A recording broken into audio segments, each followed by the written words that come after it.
We've got an excellent matchup for you here at Wake Competition Center in Morrisville, North Carolina tonight as the NC State Ice Pack play host to the Kentucky Wildcats. Chris Lehman, Nick Perazzi with you here on PackTV. And Nick, as I mentioned, going to be an excellent game here tonight. Two teams that finished in the top 10 of the Southeast rankings of Division II ACHA hockey last year, so it should be a great matchup between these two teams. And actually, when they were up in Kentucky last year, NC State stole a shootout win as well.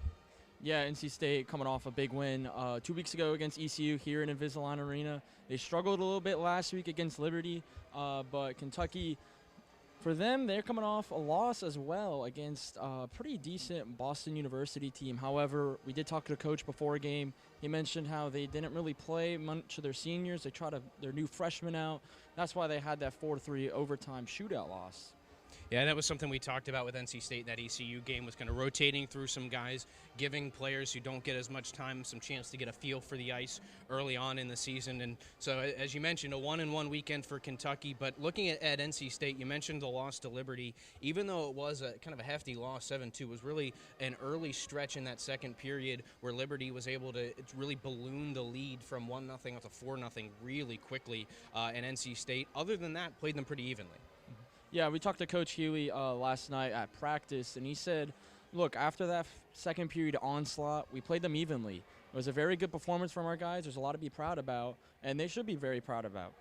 One of the things to be proud about was the performance of Eric Daniel. He came in, only gave up a couple of goals in about 2 periods of work in that Liberty game. Looked really good. To me, he looked really good in practice last night. He was on point. All the rebound control was there. He was pushing the puck to the corners or up into the netting. So he looked really sharp, and as a result, he's got the start tonight. Yeah, Daniel came in with about 15 minutes left in that second period, played the rest of the way through, only allowed 2 more goals, both in the third period. A lot of proof tonight. He looked good in that ECU game here back at Invisalign Arena 2 weeks ago. He's got a lot of proof tonight, trying to show that he's a true #1 goalie that the Ice Pack are looking for. Yeah, and he's going to have a tall task against a very good Kentucky team. We'll take a look at that Kentucky team and how they match up against your Ice Pack on the other side. NC State and Kentucky matching up in hockey when we come back. Hey there, doing some yard work? Installing a new fence, flowers, or shrubs? Stop! Don't dig just yet! You have buried gas, electric, and even internet lines down there. Before you pick up a shovel, pick up a phone or go online and contact 811. 811 is a free service. Yes, free! 811 is the first step to having those buried utilities marked. 811 keeps you safe, protects the lines, and it's the law. This safety message brought to you by North Carolina 811. Welcome to Moe's! At Moe's, we've always been inviting, but we have a bigger story to tell. A place that welcomes you to be you. Fresh, high-quality ingredients. We got that. Go ahead, do your thing. Come on, let's get weird. We don't judge. Moe's wants you to come in with your crew and their appetites. Dine in, pick up, or order on the Mo Rewards app.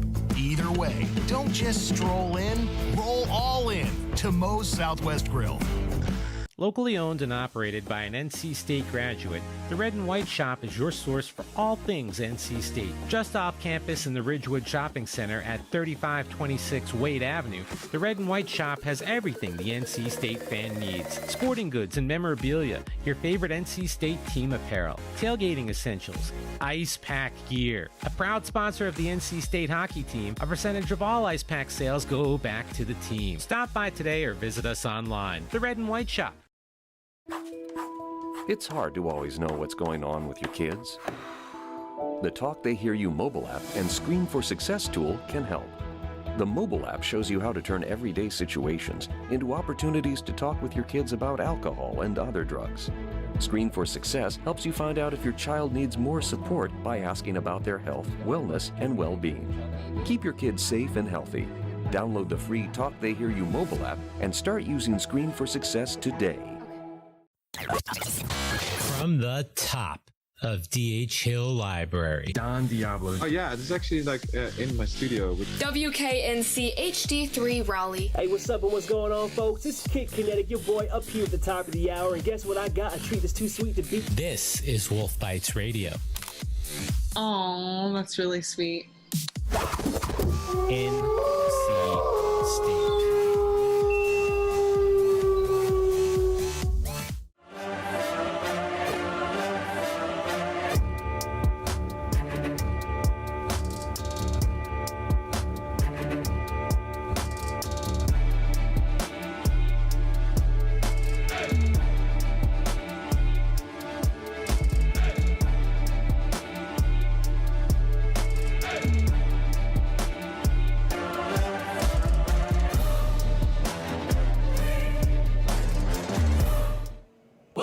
Chris Lehman, Nick Perazzi back with you on PackTV as we get set for NC State and Kentucky here at Invisalign Arena. And Nick, we're talking about how this Kentucky team is going to really test NC State tonight. And one of the biggest tests, I think, is going to come between the pipes. Riley Allen, great netminder for this Kentucky Wildcats team, has some really great numbers, and he's used to an atmosphere like we have here at Invisalign Arena. Yeah, Riley Allen had a fantastic opener for Kentucky. Didn't play the last game they played against BU. However, he saved 20 of 21 in that opener, had a save percentage of .945, and his all-time record is 13-4. He is he's not very used to playing in empty arenas. He's very used to playing in environments like this. He's up for the tall task tonight.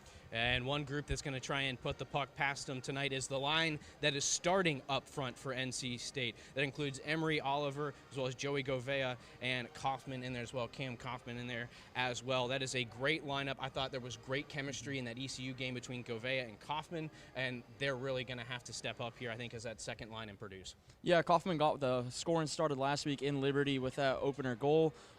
Govea, we've raved about him a lot. Coaches also raved about him. He's got great vision. He's an all-around player. He could score. Doesn't have any goals on the year yet, but he's got 4 assists. Definitely someone to keep an eye out on tonight. Well, the two teams are just about set to take the ice and get this thing started. We're going to take one more break here on PackTV. When we come back, we'll have puck drop between NC State and Kentucky here on PackTV. From the top of D.H. Hill Library. Don Diablo. Oh yeah, this is actually like in my studio. WKNC HD3 Raleigh. Hey, what's up and what's going on, folks? This is Kid Kinetic, your boy up here at the top of the hour. And guess what I got? A treat that's too sweet to beat. This is Wolf Bites Radio. Oh, that's really sweet. NC State.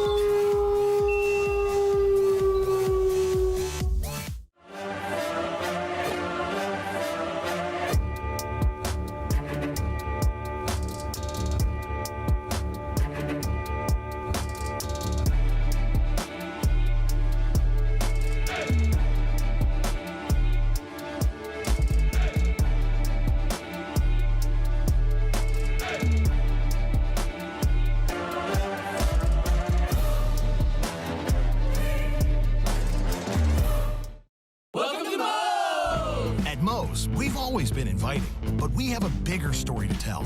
A place that welcomes you to be you. Fresh, high-quality ingredients.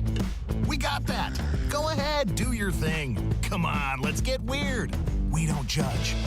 Moe's wants you to come in with your crew and their appetites. Dine in, pick up, or order on the Mo Rewards app. Either way, don't just stroll in, roll all in to Moe's Southwest Grill. I'm with 2018 lacrosse national champion Christian Gaudy for the FDA's Don't Get Burned Sunscreen Challenge. Bring it, Daryl. She's tough, but I won't get burned today. I'm using a broad-spectrum sunscreen. The FDA recommends broad-spectrum sunscreens with an SPF of 15 or higher with other sun protection measures to reduce the risk of sunburn and skin cancer. You smoked me, Kristen. That's because I use sunscreen, so I wouldn't get burned by you and the sun. Broad-spectrum sunscreen. It's a winning play every time.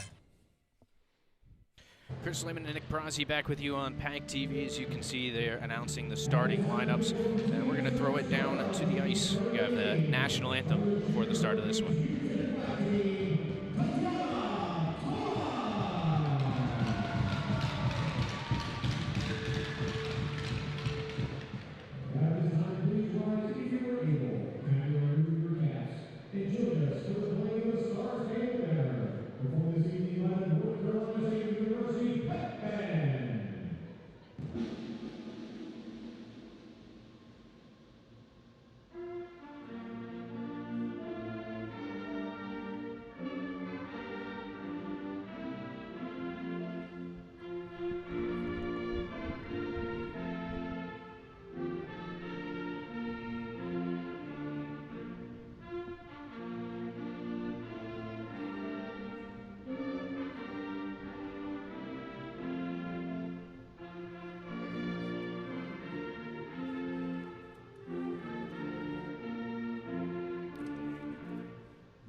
now we get set to drop the puck here as NC State and Kentucky square off.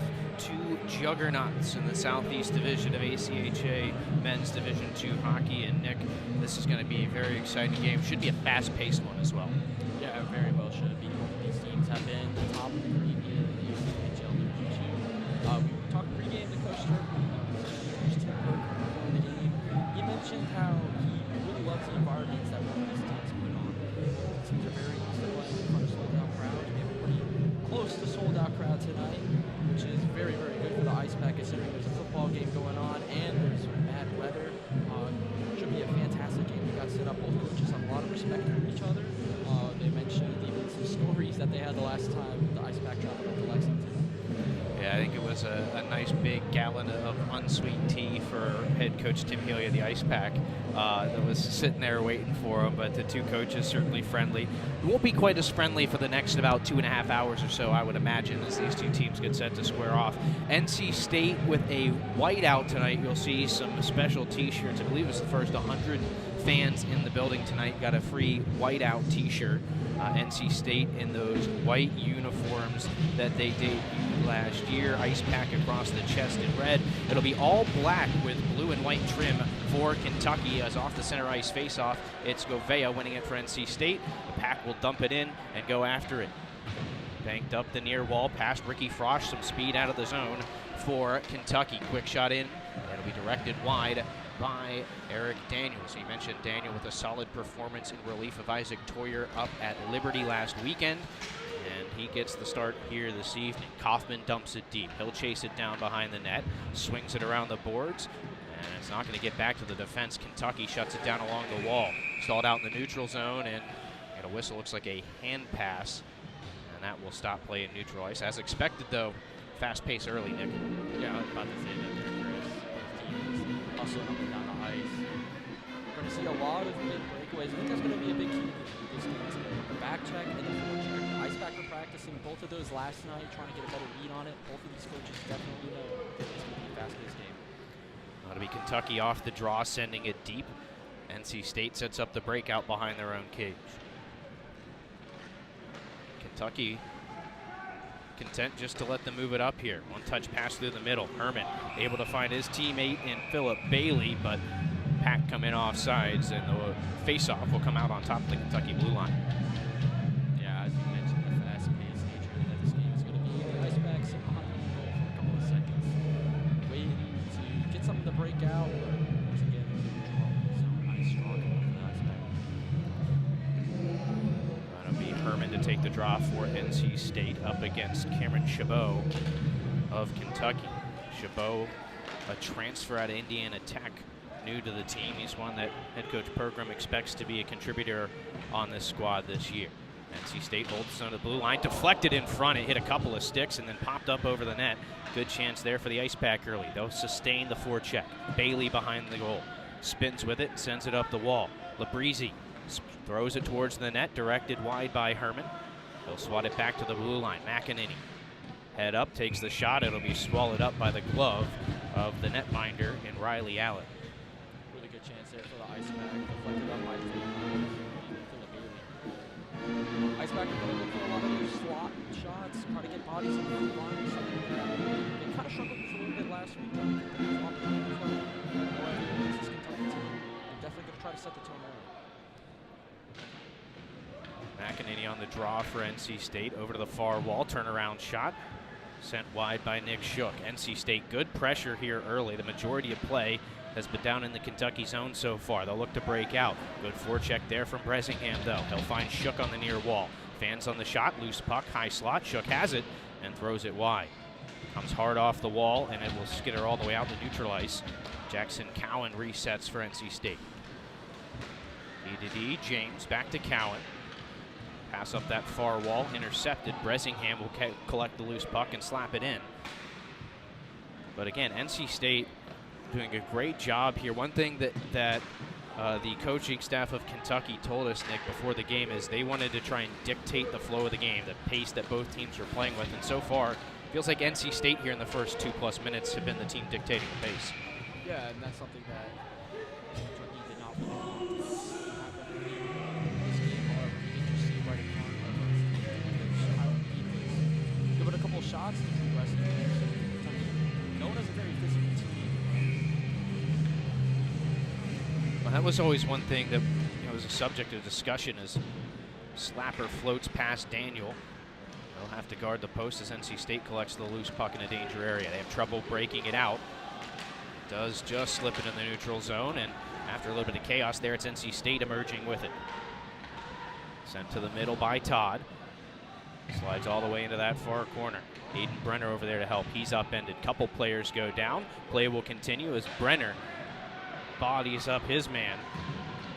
Was Boyajian, pardon me.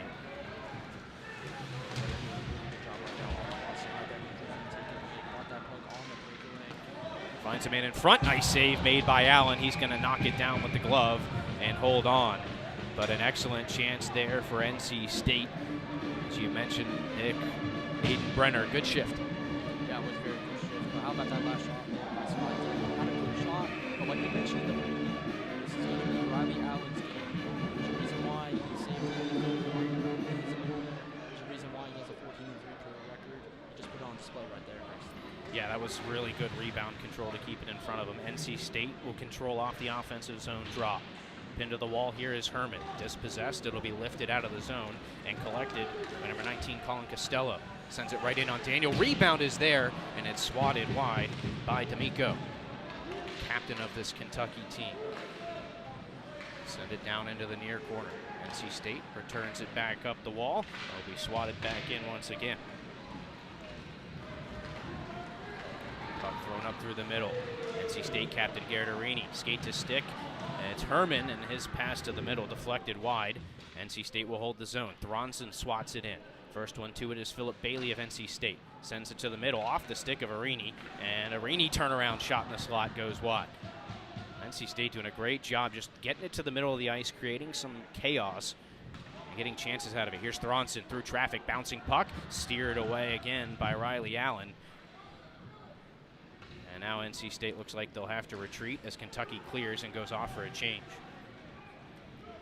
Not a lot of time. Labrizzi moving forward, takes the shot. It just missed the near post and skitters back out into the neutral zone. Cowan all the way across, rink wide for Bailey. He'll lift it in and head off for a change. But again, we're about 5 minutes in now, Nick.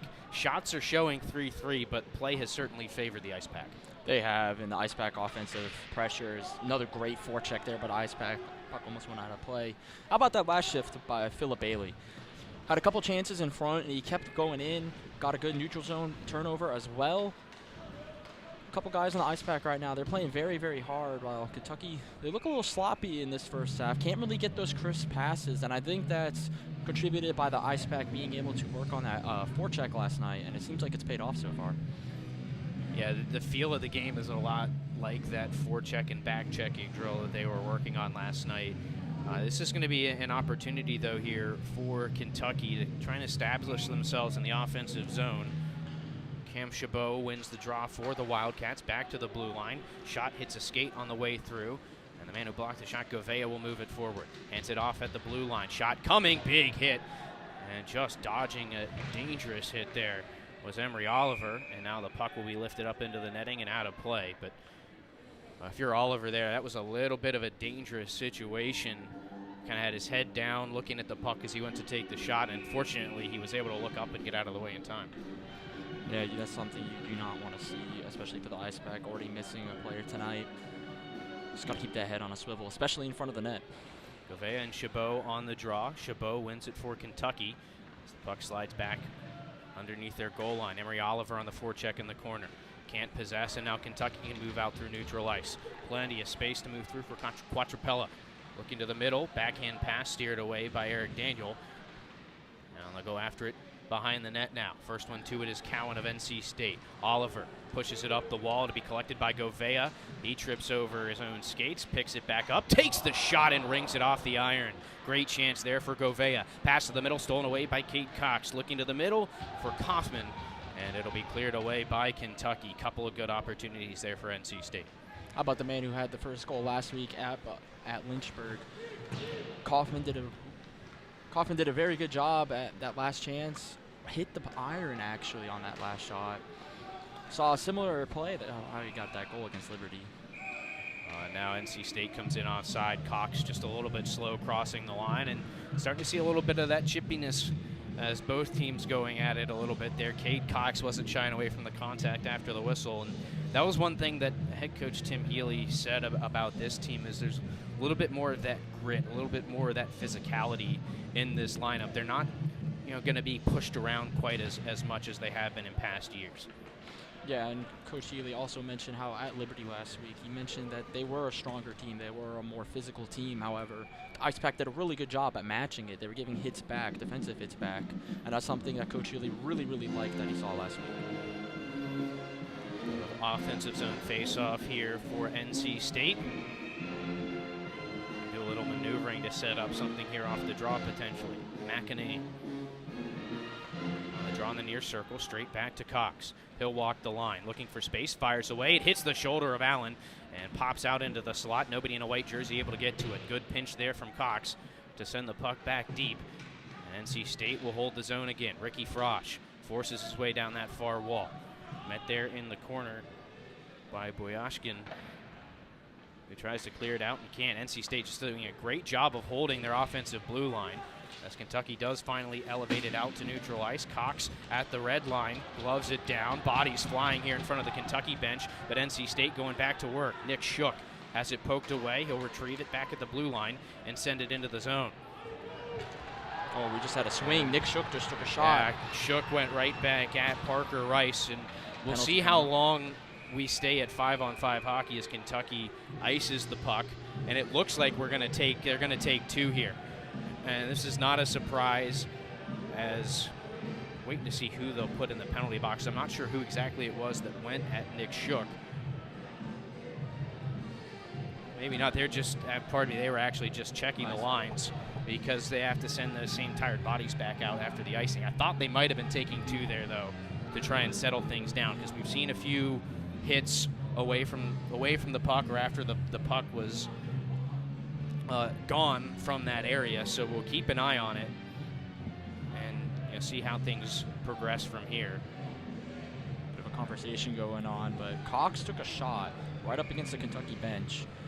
That's when another Ice Pack player, can't remember who it was, fell on top of them, and then the Kentucky players are going for a line shift on top of Cox. Looked like Cox was hurt. Ref was asking if he was okay. I don't know if he got stepped Kentucky. on.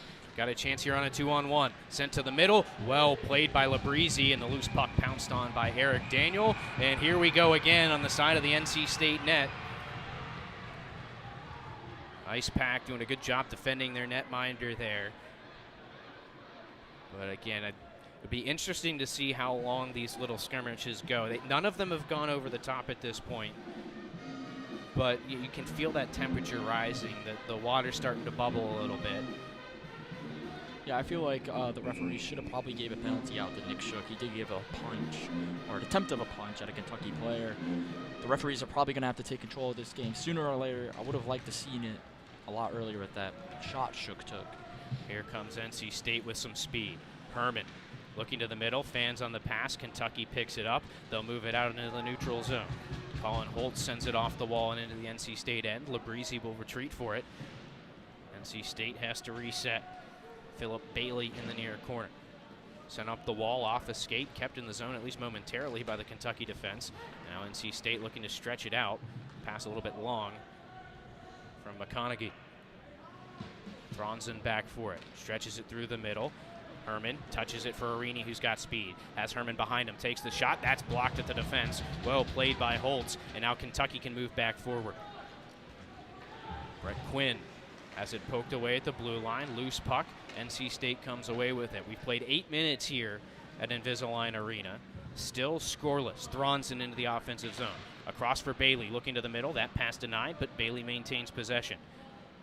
Works with it behind the net, looking over his options. Back to the blue line. Wrist shot. Whistled wide there by Scott Daniel. NC State, though, continuing with the pressure. Aiden Brenner gets some help in the corner. As Daniel has it taken away. Now some space for Kentucky to move here. Down that far wing, looking to the middle. Denied nicely by the NC State defense. That was Alex James.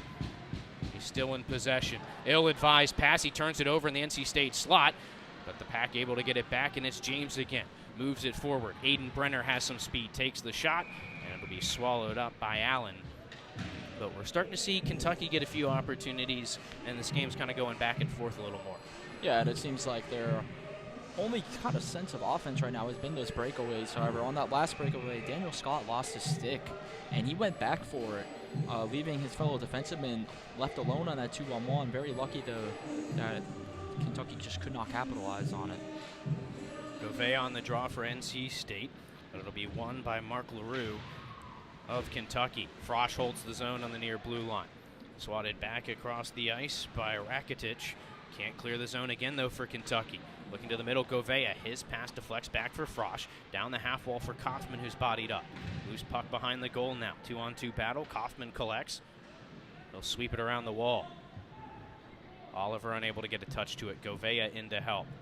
He'll be dispossessed. Bouncing puck over on the far wall. Oliver puts a body into his man, and looked like Kaufman lost his stick and couldn't help out. So Kentucky alleviates some pressure, at least momentarily. And you got to love the way this NC State forecheck is continuing to put pressure on in the offensive zone, Nick. Yeah, like I said earlier, it seems like Kentucky's only offense right now is those big 2-on-1 breakaways, and even then, the Ice Pack are doing a good job getting back. That forecheck has caused a lot of neutral zone and even offensive zone turnovers, giving them a lot of chances and a lot more shots right now. They've got 7. Kentucky's still at 3. Beautiful rink-wide pass. Looking to the middle, Oliver through the skates of a Kentucky defenseman. Gouveia tracks it down. Back to the blue line for Cox. Steps to the middle of the slot, throws one towards the goal, and it catches the pad of Allen. Kentucky able to push it up and out again. They have not had a lot of occasions where they've been able to possess through the neutral zone, though. Send in on goal. Easily handled by Daniel. A shot coming from Dan Cortapella. And it'll be an offensive zone draw here for Kentucky. That last offensive zone push there, Chris, by the Ice Pack. Oliver was looking across for Gouveia, who we mentioned in the pregame. Couldn't get that pass there, but if he did, it was an easy one-timer on the stick side of Riley Allen. A bit of a scrum for the defensive zone draw. NC State comes away with it. Labrizzi sent up the middle. That one didn't get out. Kentucky trying to go back to work on the offensive end. Swept up the wall by McEnany. Running over his man nicely was Nick Shook. Can't maintain possession, though, as Bresingham knocks his man down from behind. And now NC State looks like it's going to have a penalty to kill. There's an arm up in that near corner for the hit by Bresingham from behind. Extra attacker out for Kentucky as they possess. Sent back behind the net. Loose in front. A scrambling Eric Daniel able to direct it away. Out to the high slot. Shot coming. Blocked by Bresingham. Kentucky maintaining the pressure, though. Into that far corner. And finally, NC State gets a touch on it. But Bresingham going to the box here in NC State with a crucial penalty kill coming up here. A little over 11 minutes in. Yeah, I'm not sure. Like we said before, Bresingham got into it right in front of the Kentucky bench earlier. I'm not sure if that was the same person that he got into it with before, but nil-advised penalty in the neutral zone right after McEnany made a good legal hit to get that puck back.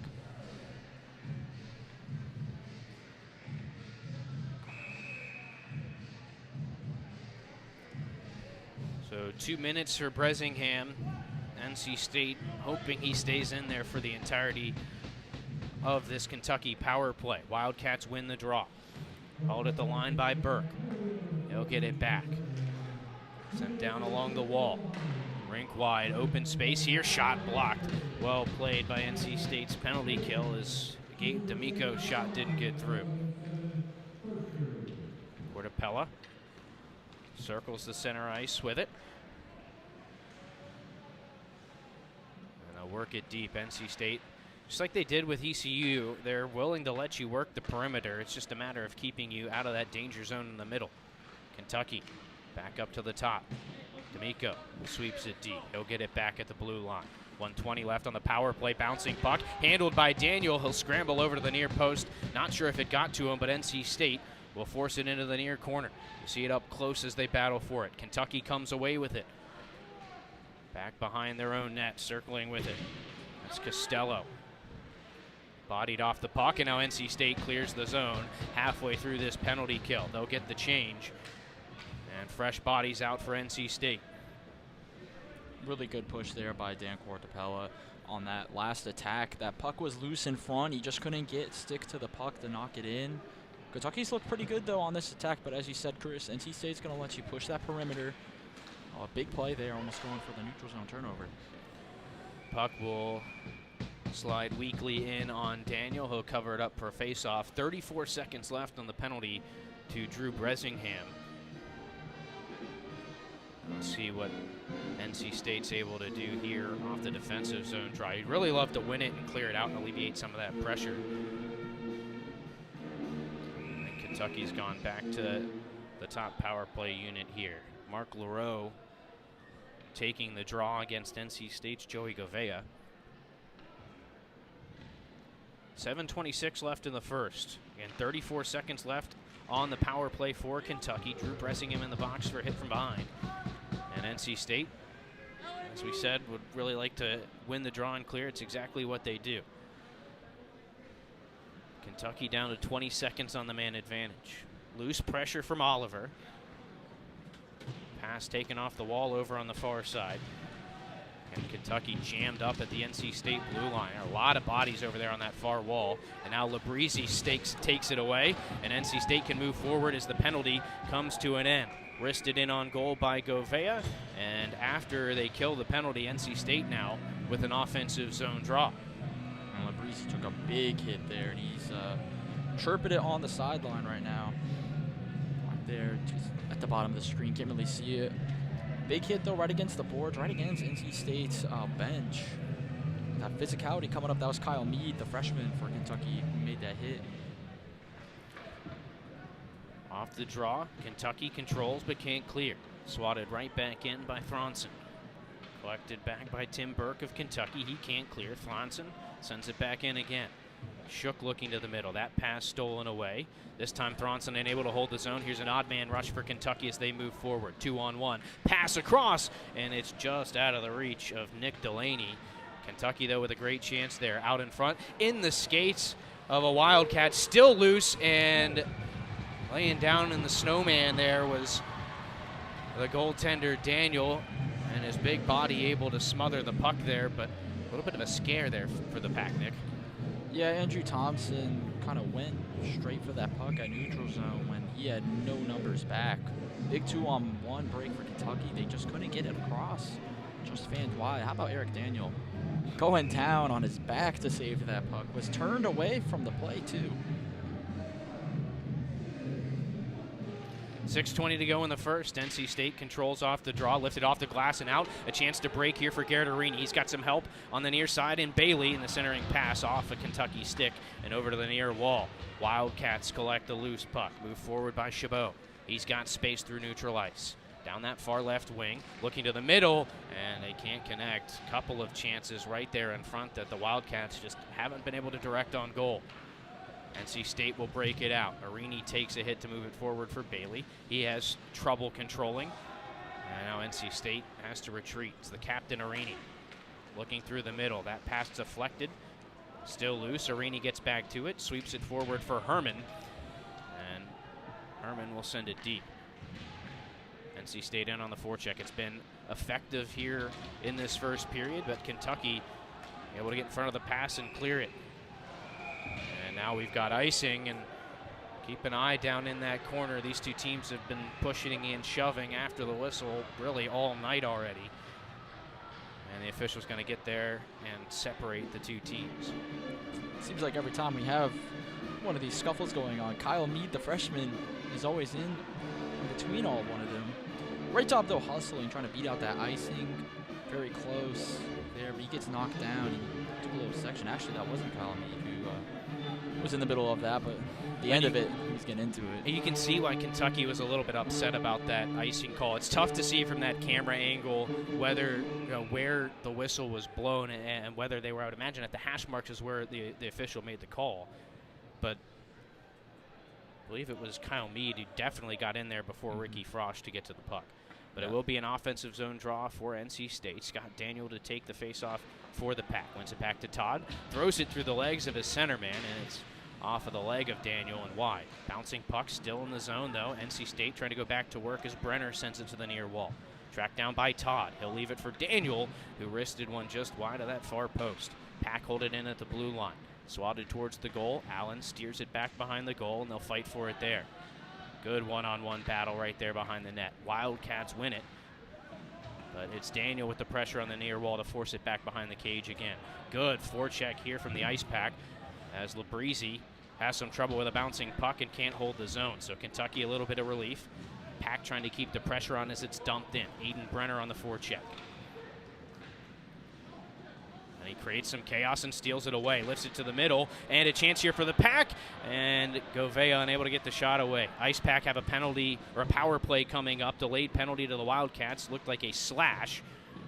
We'll see once play stops. Extra attacker is Herman, who has the puck. He'll cycle behind the net, looks to the middle, and that's where the Wildcats pick it up. And NC State now getting their first power play of the game.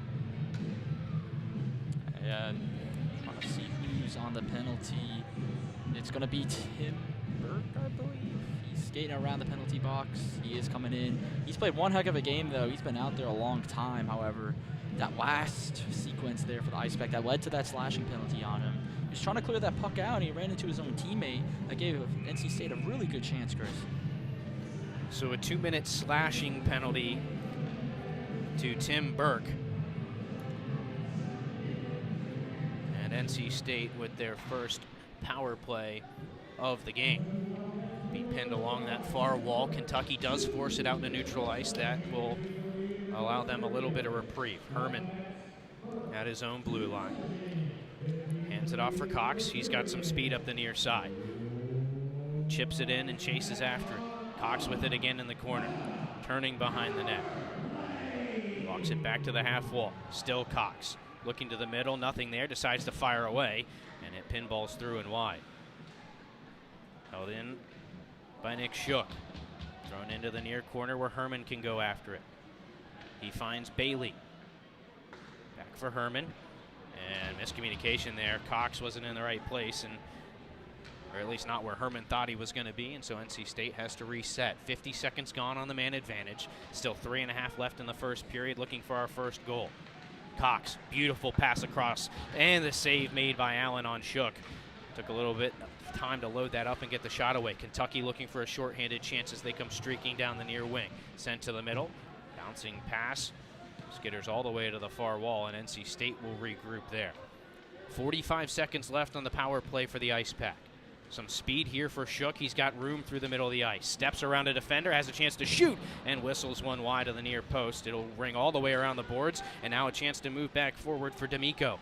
On the penalty kill, he rips one up over the glove of Daniel. And NC State has it again, down to the final 25 seconds of the power play. Really like their shots that Nick Shook took. Two really good chances, try to go 5-hole, and then he just missed wide. Don't know if it got a piece of the iron or not, but two really good chances for NC State, and they worked on that power play last night. Kentucky lifts it out one last time. That should finish off the NC State power play as you hear the stick of Eric Daniel, or pardon me, that's actually Riley Allen letting his team know on the other end that they're back to full strength hockey, 5-on-5. Wildcats have it in the neutral zone. D'Amico sends it in the middle, and they're offsides. I think the pass was actually intended for Cortapella on the near side, and it was just kind of intercepted there by Mark LaRue. So face off on top of the NC State blue line here, and Nick, it certainly feels like NC State had the edge in the first 5, 6, maybe 7 minutes, but Kentucky has kind of tipped the tables back, and it's been a pretty even game since then.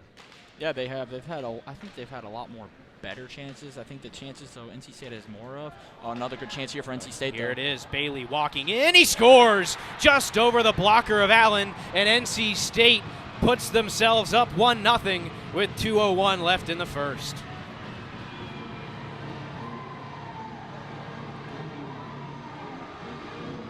We just mentioned it, Chris. NC State has had more chances than Kentucky. Kentucky has had the better chances, but that's the best chance of the game for Philip Bailey. We'll get a replay coming up in a second. We didn't really get a look at that pass across the blue line, but it was the blue line pass that really opened up that play. Bailey was breaking down the near side all alone. And he just walks in and lifts it up over the shoulder of Riley Allen. So 2:01 to go in the first. NC State strikes first. Back to center ice for the faceoff. Wildcats control.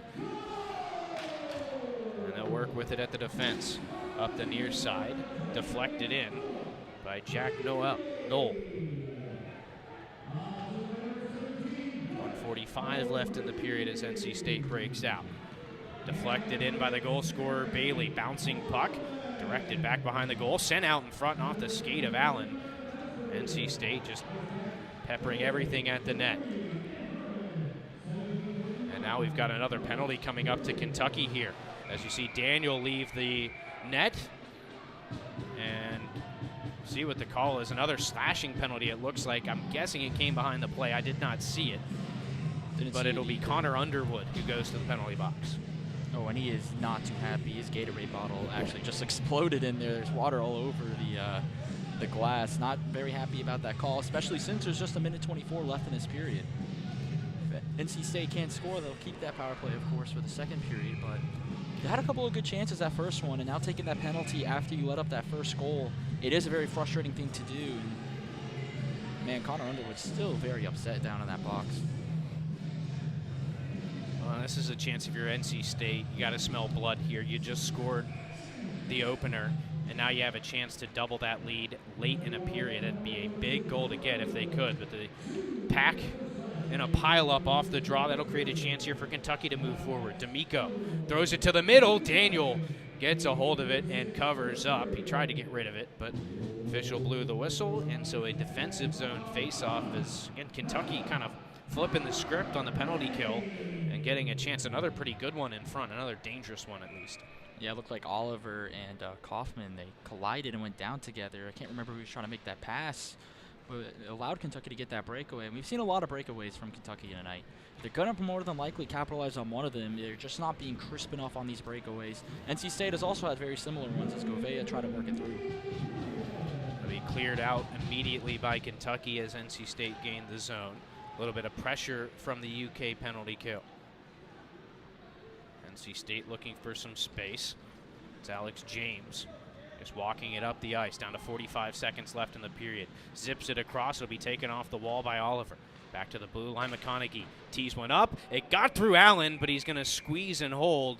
Thought it might have just gotten behind it, but he's able to find it and hold on for the faceoff. Good chance there, and a great shot selection, I would say, there from McConaughey. Yeah, McConaughey is right in front. It took him a while for that puck to get on his stick and wind up for that one-timer. Kentucky player nearly made the hit on him, but Riley Allen did not see that puck. It took that bounce, and he's very fortunate that bounce landed right between his legs. NC State in control. Down to 30 seconds left in the period. James, bank pass down the wall for Govea. He finds Kaufman. They'll trade places. Govea again. Slides it through the middle, deflected on goal by Kaufman, and Allen had it sealed down low. Still time for NC State, down to 10 seconds left in the period. It's Kaufman again circling. Finds McConaughey, he'll walk in, takes the shot, and it'll be knocked down and covered by Allen with 4.1 seconds left in the period. And NC State, 40 seconds left in the man advantage, so if they don't put one in the back of the net here in these final seconds, they'll have 36 seconds on the power play to start period number 2. Yeah, if you're NC State on this faceoff, you don't want to shoot it off draw, but if they don't win it here, Kentucky's going to waste the rest of the clock, and that's how the first period will end. So NC State with a goal from Philip Bailey, who came breaking in from the left wing and lifted it up over the blocker side of Riley Allen, is the difference after 20 minutes. And Nick, I think you got to be happy if you're NC State. You played a pretty solid period, survived some mistakes, and of course you're on top right now. Yeah, and Kentucky made some mistakes as well. I think Kentucky, though, the 2 penalties, are very fortunate to come away with those unscathed. However, this NC State forecheck is the real deal tonight. It is causing Kentucky a lot of troubles. We saw them get a little away from it, but a lot of frustration on that bench right now from that forecheck from the Pack. Well, as the 2 teams head to their respective locker rooms, the ice will get cleaned, and we'll take a break. When we come back, we'll talk about what happened in period number 1 and look ahead to the second 20 minutes. After the first period, it's NC State 1, Kentucky nothing. Welcome to Mo! At Moe's, we've always been inviting, but we have a bigger story to tell. A place that welcomes you to be you. Fresh, high-quality ingredients. We got that. Go ahead, do your thing. Come on, let's get weird. We don't judge. Moe's wants you to come in with your crew and their appetites. Dine in, pick up, or order on the Mo Rewards app. Either way, don't just stroll in, roll all in to Moe's Southwest Grill. Life is for learning, from baby steps to big ideas. We plan, try, fail, and do better next time. Each day is a new experiment, a fresh chance to seek answers, connection, purpose. The mind is not a vessel to be filled. It's rocket fuel. And when you start at NC State University, you can't be stopped. The lessons learned here don't end with graduation. A great university goes far beyond campus. It allows you to see the big picture. A great university gives you tools, community, partnership, a launch pad. You don't just go to NC State University. You take us with you. We talk forever about the future. Worry about it, or wish it closer. We try to glimpse the places we'll go, from ocean depths to the far side of the moon. At NC State University, the future is a thing you make, with bright ideas, new tools, and a wolf pack behind you. Tell us where you're headed. We'll help you get there. NC State. Think and do. Locally owned and operated by an NC State graduate, the Red and White Shop is your source for all things NC State. Just off campus in the Ridgewood Shopping Center at 3526 Wade Avenue, the Red and White Shop has everything the NC State fan needs. Sporting goods and memorabilia, your favorite NC State team apparel, tailgating essentials, ice pack gear. A proud sponsor of the NC State hockey team, a percentage of all ice pack sales go back to the team. Stop by today or visit us online. The Red and White Shop. Welcome to Moe's! At Moe's, we've always been inviting, but we have a bigger story to tell. A place that welcomes you to be you. Fresh, high-quality ingredients. We got that. Go ahead, do your thing. Come on, let's get weird. We don't judge. Moe's wants you to come in with your crew and their appetites. Dine in, pick up, or order on the Mo Rewards app. Either way, don't just stroll in, roll all in to Moe's Southwest Grill. It's a 1-0 lead for the Ice Pack after 20 minutes here at Invisalign Arena. Chris Lehman, Nick Perazzi back with you. NC State, solid start, Nick. I think the first thing we want to look at is, especially in those first 5 or so minutes, the forecheck for this team was really good. Yeah, it was a very long time for Kentucky to sustain something outside of those breakaway chances that NC State was kind of giving up. However, that forecheck from the Pack, it's been immenseful tonight. A lot of neutral zone turnovers early on for Kentucky, even defensive zone turnovers that gave the Ice Pack some chances. Now, they weren't able to capitalize, Chris, but later that period, we did see some capitalizing happen. Well, we saw both teams with some good chances. NC State maybe directed a few more on net. Daniel had to scramble a little bit in the NC State net to get on top of a couple as well. But for NC State, I think what you look at is the way that this period kind of ended and how the last about 10 minutes went, where you saw a few penalties get called. You saw both teams get some power plays. I think we're going to see a little more of that as this game goes on. And, of course, 36 seconds man advantage for NC State going into the second. Yeah, and I think one of the bigger things and the bigger stories of this game is the physicality. I mean, first 5 minutes we saw a punch get thrown, no call for that. Did see a couple slashes, and the emotions are pretty high in that Kentucky bench. Can't say the same about that NC State bench. They seem a lot more composed, Chris, but at the same time that can easily spill over, and we did see some players kind of get into it after the whistle. Yeah, and it's certainly going to be an emotional game and a very competitive game. We're going to step aside, though, here for just a moment. When we come back, we have the goal scorer, Philip Bailey, here on PackTV. Welcome to Moe's! At Moe's, we've always been inviting, but we have a bigger story to tell. A place that welcomes you to be you. Fresh, high-quality ingredients. We got that. Go ahead, do your thing. Come on, let's get weird. We don't judge. Moe's wants you to come in with your crew and their appetites. Dine in, pick up, or order on the Mo Rewards app. Either way, don't just stroll in, roll all in to Moe's Southwest Grill. Locally owned and operated by an NC State graduate, the Red and White Shop is your source for all things NC State. Just off campus in the Ridgewood Shopping Center at 3526 Wade Avenue, the Red and White Shop has everything the NC State fan needs. Sporting goods and memorabilia, your favorite NC State team apparel, tailgating essentials, ice pack gear. A proud sponsor of the NC State hockey team, a percentage of all ice pack sales go back to the team. Stop by today or visit us online. The Red and White Shop. From the top of D.H. Hill Library. Don Diablo. Oh yeah, this is actually like in my studio. WKNC HD3 Raleigh. Hey, what's up and what's going on, folks? It's Kid Kinetic, your boy, up here at the top of the hour. And guess what I got? A treat that's too sweet to beat. This is Wolf Bites Radio. Oh, that's really sweet. NC State. Oh, stupid controller froze again. Spending less money, so... if you guys want any... OMG, it's McGruff! Yes, I am. He's not my Uncle McGruff, the crime dog! He's a fake! Oh! I am McGruff, the crime dog. He is the fake, and so is that controller you're holding. It's gonna break. Let's take a bite out of crime together. Who says you're not the fake? Dude, you're literally missing it. You are smart, kids. You're smart. Buy smart. And we're back. I'm Delaney Kearns. Joining me is goal scorer Philip Bailey. Philip, what was your mindset going into tonight's game following the loss to Liberty last Friday? Honestly, we knew we had to play hard. Liberty's obviously a really good team, and ECU, we had our way with them, and we knew this team was going to be really good. So the main thing Coach said today was just to play hard and physical, and we'd get it done. All right. What are some things you guys think you could improve on moving into this next period?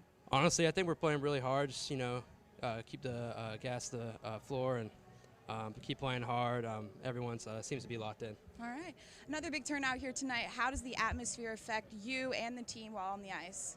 I think everybody kind of blocks it out once you're on the ice. You may be on the bench looking up and being like, wow, this is kind of crazy. But once you're on the ice, everyone's dialed in, and I don't think it bothers them too much. All right. I'm Delaney Kearns. You're watching Ice Pack Hockey on PackTV. We'll be right back.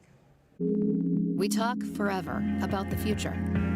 Worry about it, or wish it closer. We try to glimpse the places we'll go. From ocean depths to the far side of the moon. At NC State University, the future is a thing you make. With bright ideas, new tools, and a wolf pack behind you. Tell us where you're headed. We'll help you get there. NC State. Think and do. From the top of D.H. Hill Library. Don Diablo. Oh yeah, this is actually like in my studio. WKNC HD3 Raleigh. Hey, what's up and what's going on, folks? It's Kid Kinetic, your boy, up here at the top of the hour. And guess what I got? A treat that's too sweet to beat. This is Wolf Bites Radio. Oh, that's really sweet. NC State. Locally owned and operated by an NC State graduate, the Red and White Shop is your source for all things NC State. Just off campus in the Ridgewood Shopping Center at 3526 Wade Avenue, the Red and White Shop has everything the NC State fan needs. Sporting goods and memorabilia, your favorite NC State team apparel, tailgating essentials, ice pack gear. A proud sponsor of the NC State hockey team, a percentage of all ice pack sales go back to the team. Stop by today or visit us online. The Red and White Shop. I'm with 2018 lacrosse national champion Christian Gaudy for the FDA's Don't Get Burned Sunscreen Challenge. Bring it, Daryl. She's tough, but I won't get burned today. I'm using a broad spectrum sunscreen. The FDA recommends broad spectrum sunscreens with an SPF of 15 or higher with other sun protection measures to reduce the risk of sunburn and skin cancer. You smoked me, Kristen. That's because I use sunscreen, so I wouldn't get burned by you and the sun. Broad spectrum sunscreen. It's a winning play every time. Locally owned and operated by an NC State graduate, the Red and White Shop is your source for all things NC State. Just off campus in the Ridgewood Shopping Center at 3526 Wade Avenue, the Red and White Shop has everything the NC State fan needs. Sporting goods and memorabilia, your favorite NC State team apparel, tailgating essentials, ice pack gear. A proud sponsor of the NC State hockey team, a percentage of all ice pack sales go back to the team. Stop by today or visit us online. The Red and White Shop. Welcome to Mo! At Moe's, we've always been inviting, but we have a bigger story to tell. A place that welcomes you to be you. Fresh, high-quality ingredients. We got that. Go ahead, do your thing. Come on, let's get weird. We don't judge. Moe's wants you to come in with your crew and their appetites. Dine in, pick up, or order on the Mo Rewards app. Either way, don't just stroll in, roll all in to Moe's Southwest Grill.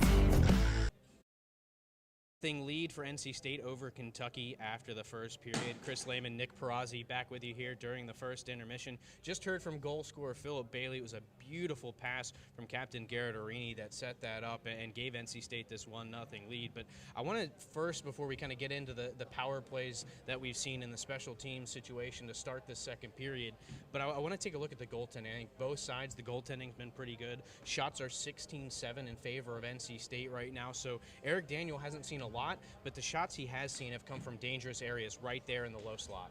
Yeah, and even on that power play, Daniel had to work around it. One time he was on his back. He couldn't see the puck, but he did find it on his back. NC State, I think, has done a really good job defensively, though, keeping those pucks away from the net. Any shots are kind of going behind the net, doing a good job pressing them against the boards. So right now, NC State's doing a really good job to help out Eric Daniel. Kentucky, however, not the same for Riley Allen. Yeah, and Riley Allen, we talked about him in the pregame. It's a career .945 save percentage coming into this game, 14-3 overall record in 17 games. A very solid goaltender for this Kentucky team and someone they can rely on. And you can see why. His rebound control looked excellent in that first period, and he's a big reason why only one of those 16 shots ended up in the net. Yeah, and that one of 16 shots, of course, was the previous interviewee, Philip Bailey, getting that one across, and that was on a breakaway, one unknown. So he's done a fantastic job in net. There was one other time, though, where he did lose sight of the puck, but it got a little bit of luck there, kept it in front of him. However, NC State's made him work tonight, and from what we've seen so far, Riley Allen has shown that record and that save percentage is no fluke. Yeah, and NC State's certainly going to have a chance to make them work, at least for the first 36 seconds of this second period. They will start with a man advantage, and that's where I want to get into now, because we could see it. We talked about it early on before we saw a couple of penalties. It was getting physical a little bit after the whistle, which is going to happen in a game like this. Is a really meaningful game. One of the coaching staff of Kentucky told us before this game is that the winner of this game is going to be positioned really well to be in that top 5 ranking of the Southeast Division and be able to defend that. So it is an important game. You're going to see those emotions. As a result, we're probably going to see more penalties. We saw 3 in about the last 10 minutes of the first, so pretty good clip. I would expect to see some more, and special teams is really going to play a role in this one. Yeah, from what we've seen so far on the 3 penalties we have seen, both teams have done a pretty decent job at defending and both on the attack. It's kind of been a little even, however. We've seen a lot more chances there created by Kentucky. NC State's had a little more trouble with it. They haven't had the puck in the offensive zone as much as Kentucky did. Kentucky kept it there for a full minute to start that power play, Chris, and they did struggle to get it back in there the last minute. However, they had a lot of good chances. Yeah, and so NC State going to have a chance to start the period with 36 seconds on the man advantage, as we said. We're going to step aside here for a moment. When we come back, we'll take a look at the keys to success in the second period for both of these teams. It's 1-0 NC State after 20 minutes here on PackTV.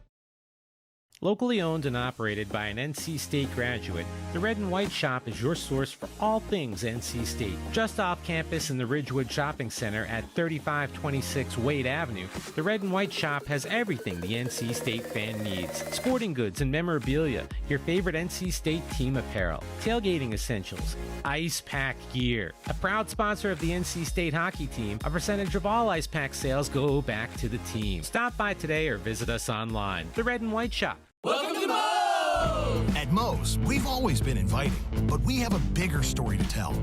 A place that welcomes you to be you. Fresh, high-quality ingredients. We got that. Go ahead, do your thing. Come on, let's get weird. We don't judge. Moe's wants you to come in with your crew and their appetites. Dine in, pick up, or order on the Mo Rewards app. Either way, don't just stroll in, roll all in to Moe's Southwest Grill. Hey there, doing some yard work? Installing a new fence, flowers, or shrubs? Stop! Don't dig just yet! You have buried gas, electric, and even internet lines down there. Before you pick up a shovel, pick up a phone or go online and contact 811. 811 is a free service. Yes, free! 811 is the first step to having those buried utilities marked. 811 keeps you safe, protects the lines, and it's the law. This safety message brought to you by North Carolina 811. When you look at me, you might see a person with Parkinson's disease. But if you look closer, you'll see a warrior mom, an endurance athlete, someone with a lot of fight. Every 9 minutes, someone is diagnosed with Parkinson's disease. And every one of them can turn to the American Parkinson Disease Association. Look closer. My spirit is unshakable. Visit apdaparkinson.org to learn more and show your support today. From the top of D.H. Hill Library, Don Diablo. Oh yeah, this is actually like in my studio. WKNC HD3 Raleigh. Hey, what's up and what's going on, folks? It's Kid Kinetic, your boy, up here at the top of the hour. And guess what I got? A treat that's too sweet to beat. This is Wolf Bites Radio. Oh, that's really sweet. NC State.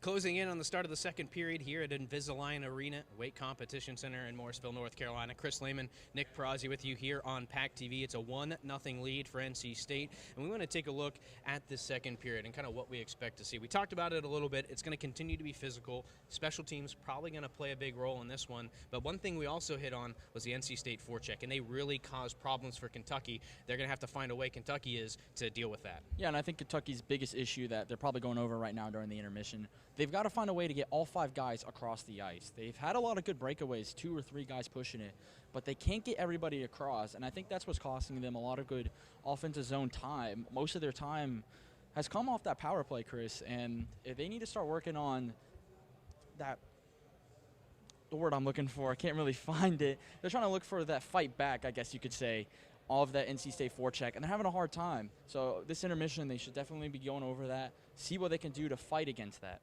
Yeah, and on the NC State side, we talked about time on attack, plenty of it for the Ice Pack in the first 20 minutes. They're also going to have 36 seconds of power play time to start the second period, but you look at the shot total, 16-7, only a 1-0 lead. Of course, part of that is Riley Allen in net. He's looked good for Kentucky, but the other thing is, we talked about quality of shots and how NC State has held Kentucky to the outside. There are only a few really high-quality shots that NC State has had. Yeah, and a couple of those were on the breakaways. They have been trying to work it in front, especially on the power plays, especially Philip Bailey has been in that slot right in front of the net trying to deflect them, but the shots that are coming in, they're coming from the point and around outside. Not high quality, like you said. They're very slow, a lot of traffic in terms of defensive players in front. And give credit to those Kentucky defenders, too. They've done a really good job blocking some of those shots, even some 2-on-1 breakaways. Tim Burke has done a fantastic job on those breakaways. Yeah, he was one that Coach Pegram mentioned in pregame to us to watch out for on that defensive side of the puck for Kentucky. Well, we've got about 4 minutes left until the two teams are back out on the ice for period number 2. So we're going to step aside and come back with Puck Drop. NC State with a 1-0 lead over Kentucky here on PackTV. Hey there, doing some yard work? Installing a new fence, flowers, or shrubs? Stop! Don't dig just yet! You have buried gas, electric, and even internet lines down there. Before you pick up a shovel, pick up a phone or go online and contact 811. 811 is a free service. Yes, free! 811 is the first step to having those buried utilities marked. 811 keeps you safe, protects the lines, and it's the law. This safety message brought to you by North Carolina 811. Welcome to Moe's! At Moe's, we've always been inviting, but we have a bigger story to tell. A place that welcomes you to be you. Fresh, high-quality ingredients. We got that. Go ahead, do your thing. Come on, let's get weird. We don't judge. Moe's wants you to come in with your crew and their appetites. Dine in, pick up, or order on the Mo Rewards app. Either way, don't just stroll in, roll all in to Moe's Southwest Grill.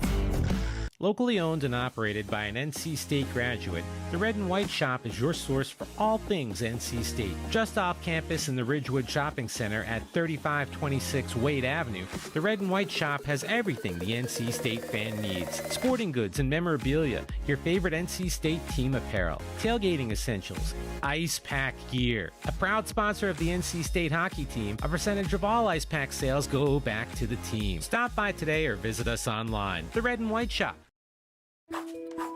It's hard to always know what's going on with your kids. The Talk They Hear You mobile app and Screen for Success tool can help. The mobile app shows you how to turn everyday situations into opportunities to talk with your kids about alcohol and other drugs. Screen for Success helps you find out if your child needs more support by asking about their health, wellness, and well-being. Keep your kids safe and healthy.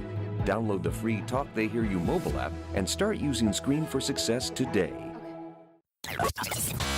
From the top of D.H. Hill Library, Don Diablo. Oh yeah, this is actually like in my studio. WKNC HD3 Raleigh. Hey, what's up and what's going on, folks? It's Kid Kinetic, your boy, up here at the top of the hour. And guess what I got? A treat that's too sweet to beat. This is Wolf Bites Radio. Oh, that's really sweet. NC State.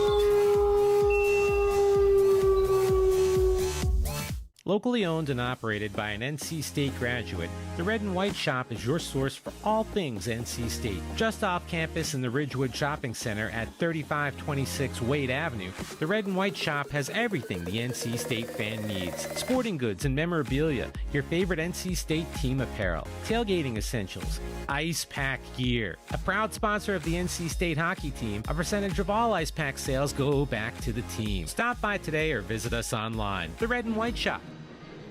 Welcome back to Invisalign Arena here in Morrisville, North Carolina, home of your NC State Ice Pack. Chris Lehman, Nick Prozzi with you on PackTV as we get set for the second 20 minutes between NC State and Kentucky. As you see there on your screen, a 1-0 lead for NC State. It was Philip Bailey in transition that was able to put the puck in the back of the net and give NC State that 1-0 lead. He'll be out there to start this period with the NC State power play unit. Looks like they'll have Zach Herman out there with Philip Bailey, Garrett Arini, Kate Cox, as well as Cade McConaughey.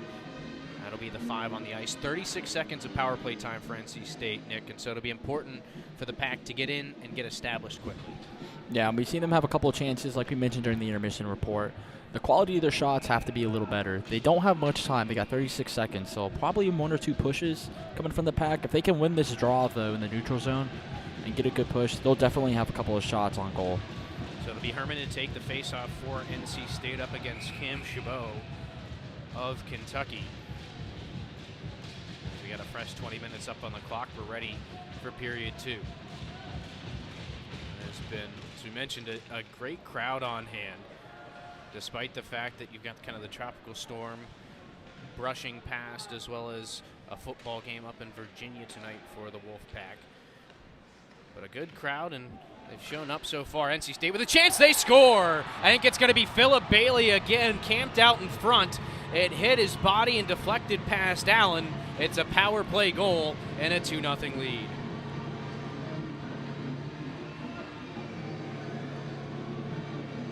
Looked like Garrett Arini was there on the shot, and that puck just kind of flipped up in the air. Can't really see here on the replay, however. Bailey just kind of swatted that puck out of the air, Chris. It looked like a baseball player up at the dish ready to hit that one out of the park, and they capitalized on that power play. 17 seconds into this period, they had 2 more shots on goal again.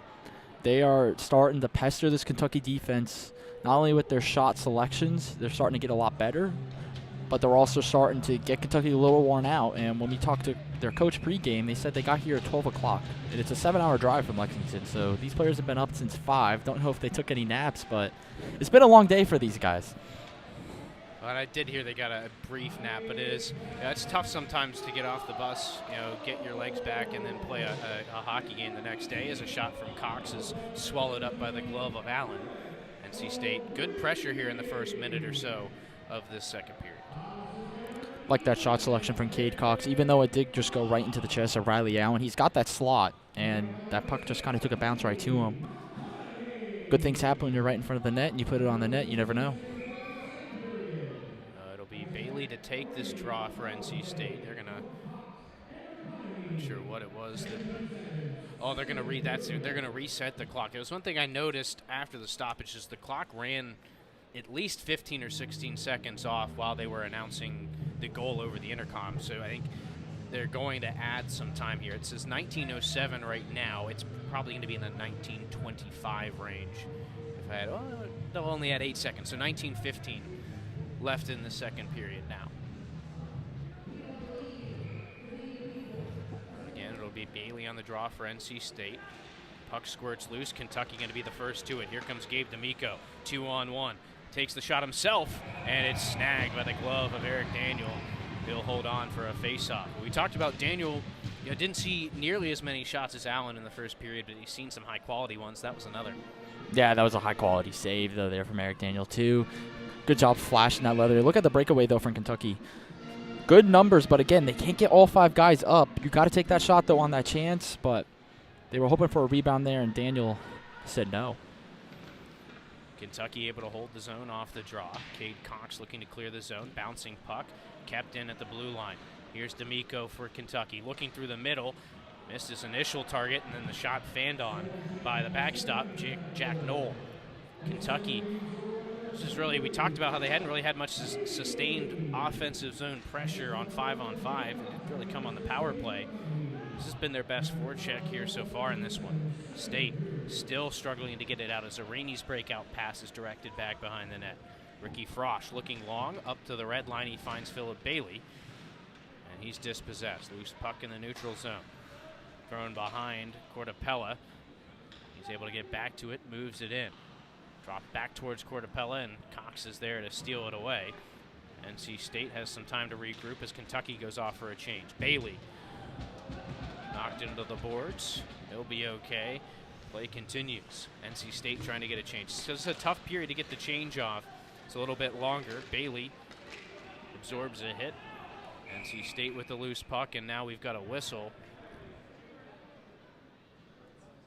And looks like NC State might have too many men on the ice here.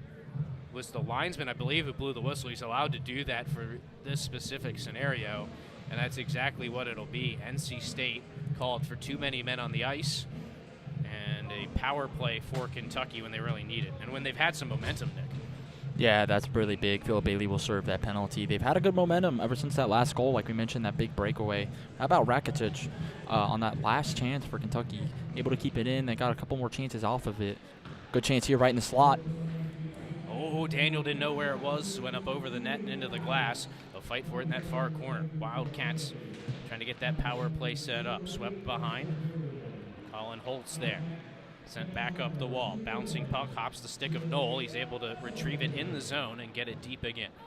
Holtz forces it behind. UK will set up the power play now. Leroux looking to the middle. And bodies go skittering everywhere. NC State able to collect the loose puck. It's Emory Oliver shorthanded. Has his shot deflected up into the netting behind the Kentucky goal. And it'll be a face-off in the Wildcat zone with 17-16 left in the period, 125 on the power play. Yeah, I think Kentucky on this power play, they got to get their defensive men, I think, a little more involved. Let the shorthanded push go. They down 2-0 now in the second period. It is a little early for it, but I think you got to get these defensive men in on these power plays. They're kind of lagging back at the blue line, and I would like to see them get a good push more into the offensive zone. NC State sends it right back behind the Kentucky cage. Wildcats will reset. Banked up that far wall. Colin Costello carries it into the offensive end. Left for D'Amico. He goes D to D with Tim Burke. NC State allowing Kentucky to work the perimeter here once again. Chabot along the blue line. Sends it down low. D'Amico rips one through the middle. It hit a skate and was just sitting in the slot. NC State clears. 50 seconds left on the power play. Saw a couple of point-to-point passes, but once again, not much going on. Big offensive zone takeaway for the Ice Pack. Arini's shot rises up over the crossbar. NC State going to have to get back, or it's an odd man rush for the Wildcats. Nothing brewing there, so Kentucky just content to get set up in the offensive end. Costello back to the blue line. Shot down low, directed just wide. Loose on the near side. D'Amico's shot doesn't get much wood on it. NC State still defending on the penalty kill. Down to 15 seconds left on the man advantage. Along the near wall, D'Amico sends it down to the goal line. They'll look across. Daniel gets a stick to it, pops it up in the air, and NC State able to move out a 2-on-1 if they hurry. Arini tracks it down, finds Herman. He'll pitchfork it in. NC State kills off the penalty, and Kentucky now 0 for 2 on the man advantage, but they might be able to catch NC State in a change. Stretch pass, couldn't quite connect. NC State, the bad breakout though, and Kentucky can up the pressure. Stepping in, Tim Burke. Far circle, rips one. Not sure what it hit on the way through, but it ended up in the netting behind the goal, and we'll have another face-off in the NC State end. That last chance for Kentucky, that puck was loose, and Gabe D'Amico had a clear shot with an empty net, but he's going to be hating himself on that one as he goes to the bench right now. Had that chance. It looked like it got deflected up. He missed it left and wide of the goal. Good chance for Kentucky. One of their best chances tonight right there. And again, just this time, puck luck not on their side. Yeah, puck was on edge for D'Amico. I think an NC State stick got in the way as well. Bounces just not quite going Kentucky's way so far. Only a 2-0 game, though. Wildcats trying to build off of the power play they just had. Alex James for NC State absorbs a hit as he sends a D to Cowan. Hill wristed it in. Wrapped all the way around the wall. Kept in at the blue line by James. He'll shovel it in. Kaufman in on the forecheck now for NC State. Kentucky moves it up the wall, kept in by Cowan. Emery Oliver gets to it for the Pack. Looking for Govea along the wall. He'll glove it down, tripped up, hand up. NC State going to get their third power play of the evening as Kentucky touches up. This is a clear-cut tripping penalty, and NC State already 1 for 2, Nick, on the power play. We'll get another chance here. And the Ice Pack just covered off a power play goal. Trying to see who that penalty was. It looks like it's on Tyler Koskern for Kentucky, but again, Kentucky's got to, I think they got to start containing their emotions. They're starting to spoil over into these penalties. NC State just capitalized on a power play. They're now 1 for 3 on the night, as you said, Chris. Now a fourth one, already in the Kentucky zone. Fresh 2 minutes up there. If NC State can get a goal here, 3-0 lead. While it is pretty dangerous in terms of hockey, but they'd be looking nice for their second half of this game. Yeah, and one of the things you alluded to earlier, Nick, was how the forecheck's kind of wearing down Kentucky. Here's a chance for Herman. Sent to the middle. Arini's open. Rebound loose in front. And it looked like Allen got a piece of the rebound. Philip Bailey looking for his third of the night. Just couldn't quite connect with that one. So Kentucky will clear it down. But, Nick, you mentioned how the forecheck has kind of worn down Kentucky a little bit over the first period. I think that's kind of what you're seeing on the last couple of penalties. The slashing penalty at the end of the first, and then that tripping penalty there. It's just Kentucky a little bit out of position, a little stagnant, and it leaves those opportunities for NC State to draw the penalties. And so far, NC State has drawn 3 of them. 1 for 2 on the power play are the Ice Pack tonight. 1:20 left on the power play at the moment. Pinching Cade Cox holds the zone on the far wall. He'll glove it down, looking for some help in a 2v2 battle. Cox comes away with it. Button hooks in the corner. And still Cade Cox. Now he'll lift it off the wall down the near side. NC State unable to control though, and now Kentucky sends it all the way down the ice. Over halfway through the man advantage now for NC State. 13:40 left in this second period. It'll be Zach Herman moving it forward. Elevates it to the near side, directed in by Arini. Nick Shook gets to it, looking to the middle. Pinballs around, and Arini just couldn't get a shot away. Cade Cox again at the blue line. Wrister through traffic, hit his skate and directs to the corner. Here's Bailey. Top of that far circle, finds Nick Shook. He'll step into one off the shoulder of Riley Allen. Another big save by the Kentucky netminder as UK able to move it into neutral ice and kill some more of this penalty time. Wildcats are off sides. NC State will pick it up. Arini looking up the middle. He's got Govea. Joey Govea back to Arini. Good look, and the NC State captain couldn't get a shot away. That will do it for the power play as Kentucky bounces one in on Eric Daniel. He'll hold on to it, and as he gets some pressure, he'll freeze it for another face-off. But NC State, couple of chances there. Nothing overly threatening, though, on the power play. Yeah, there's 2 good chances in front for NC State. Looked like Arini made a really good pass. Like we mentioned before in that pregame show, Arini's vision is something to really rave about. And then it looked like Philip Bailey almost had a deflection in front. But other than that, Kentucky did a really good job keeping the puck out. Got a couple of clears, and now they got an offensive zone face-off, but they just couldn't win it again. Ice Pack win the draw. Labrisi. Backhand pass from McConaughey. And NC State will break it out. Big hit on Kaufman here on the near wall. That was a nice clean hit by Nick Delaney. NC State still able to dribble it in on goal. Allen steers it into the corner. Kentucky trying to break it out up the near wall. And we held up at the blue line. McConaughey, a nice job defensively for the Pack. NC State keeping the pressure on. Sent down into the corner. Back up top looking for Kaufman. Puck is deflected away. Kaufman gets back to it, and now his shot deflected up and out of play. Well, after the first period, shots were 16-7, so NC State out shooting Kentucky 4-2 here in the second so far. But they're starting to tip the ice back in their favor. We saw Kentucky get a few chances on the power play and even shorthanded on their penalty kill. But NC State, since that penalty has ended, has really started to carry play again. And I think a big part of that is Kentucky on that last stoppage, they're not winning the faceoffs, and another faceoff loss there. Don't know if there's anything else they could do, maybe try to get a man to skate on in for them, but NC State's just starting to get relentless on these faceoff wins and really pushing the tempo now on the offensive end. Kentucky clears it up and out. Not enough on it for icing as Labrisi gets to it first. His pass to the far side hit a stick, and it ends up in the Kentucky bench for another neutral zone face-off. It's a big face-off, I think, here for Kentucky. They haven't really had many chances, and we've got a little conversation right now between the referee and Colin Costello for Kentucky. It seems like he's upset about something. They're still going at it, him and the ref. Looking down in the Kentucky penalty box, I don't see anybody there, and now they will send another player out. There are only 4 on the ice for the Wildcats there.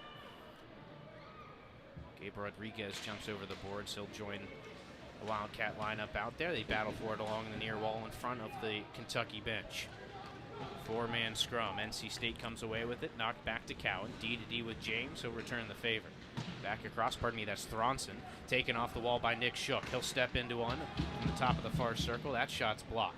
Now Bresingham looking to the middle. Pass deflected and stolen away. Kentucky can move back the other way with it. Carried in. Shot deflected away by Cowan. Colin Costello with the chance there. And now Nick Shook moving out. If they move quickly, they've got numbers. Shook around his defender. In front, and he can't maintain control to stuff it home. Good chance there for Shook. He's shown a lot here in the first 2+ games of the season so far. Kentucky comes away with it in their own end. They'll move it forward. As they cross the line, it'll be carried in by Costello. Shot steered away by Daniel. And NC State can recontrol. Looked like that backhand shot by Costello. It caught Eric Daniel off guard. Oh, a big hit on the blue line. Kentucky's getting a little bit more physical. They're not going over the top, though, with it. They're doing a good job hitting the guy with the puck, driving in with the shoulder. The last couple of big hits they've laid have been good clean hits, too, as another puck deflects into the Kentucky bench. Yeah, once again, Bresingham on the receiving end on one of those big hits. Seen a couple of those go against Bresingham.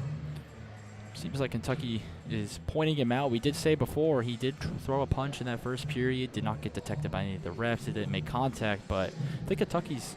They've kept that firm, that idea and that image of what he was doing. They've kept it firm in their minds, and they're trying to make him pay for it.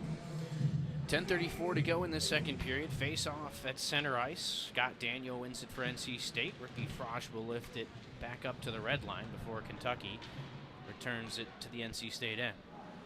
Cox picks it up behind the net. He's got some speed to carry it out. Just forces it down the near wall and into the zone. NC State now in on the forecheck. Pinching Cox gets to it, but we've got a whistle. Looks like a penalty on NC State coming up. And now Kentucky back to the man advantage. This one's going to be on Cade Cox. Not sure what it is. It looked like it was off the play. Waiting for the referees to tell us what it is. They're having a 3-man discussion right now about it. You see, you got the linesman in there as well. He's allowed to weigh in and help on those calls as an extra set of eyes. And that's one, I'm not sure I've seen. We're going to get a replay here. The official made a signal like a face mask penalty. I have not seen that signal game before. You look there at that last big hit from Kentucky. They've been very physical. And that might be where that penalty comes from. If you're NC State, you're getting a little frustrated, being knocked around a little bit, and just trying to give a little pushback. But it will be a 2-minute penalty on NC State's Cade Cox. And the Ice Pack win the draw and clear. Another face-off, tie-up. This time Kentucky had a good chance of winning it, but once again, NC State able to get in there, win that face-off battle. Kentucky's just got to do something on these face-off. They are just not having a good win percentage right now. Kentucky breaks into the zone, looking to set up the power play. Cortapella back to the top of the circles. It finds its way to D'Amico. Nice seam pass over to Cortapella. Back up to the blue line. Tim Burke. Cortapella again. Has Burke at the blue line. Wrist ones through traffic. Daniel gets a hold of it, and they score.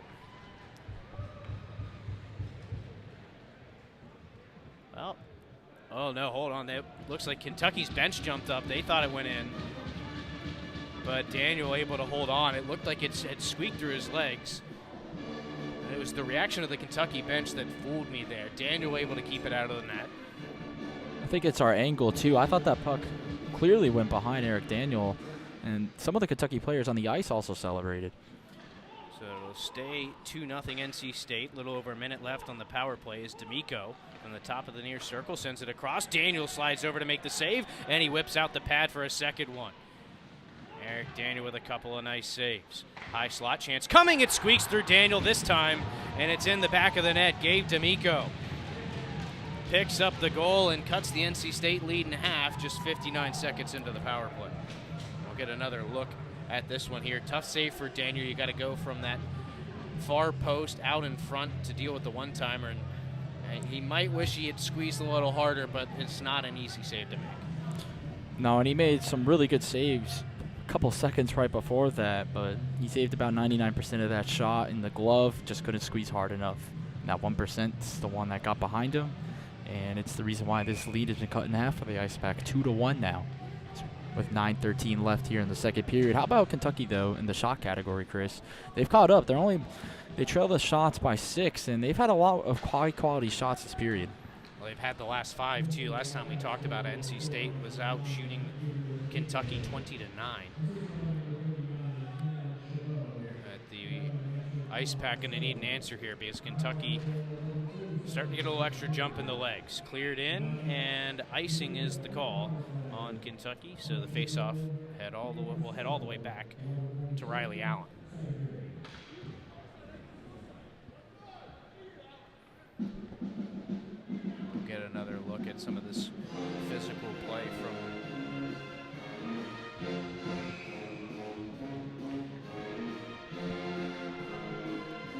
Kentucky, continuing to kind of control the neutral zone. NC State looking for a tip was Cowan. Nobody able to get a stick to it in a white jersey. NC State, though, still in control in the offensive end. Kentucky takes it away in that near corner. They'll move forward with it. Shot from way out. Daniel able to hold on to it at the chest protector. But you can see Kentucky starting to try and test Daniel a little bit more with some of those shots from further out. That's one of the things that Coach Pergram had mentioned coming into this one is just get as many shots towards the net as you can and see what you can get past them. Yeah, and how about Kentucky the last couple of minutes? We mentioned it in the shot category how they've been out shooting NC State. They've tipped the ice recently. After that penalty kill that they've had, it's been Kentucky's game in the offensive zone. NC State's had some chances. They get another big face-off win there. But Kentucky's really kept it in the zone. A good save there by Eric Daniel.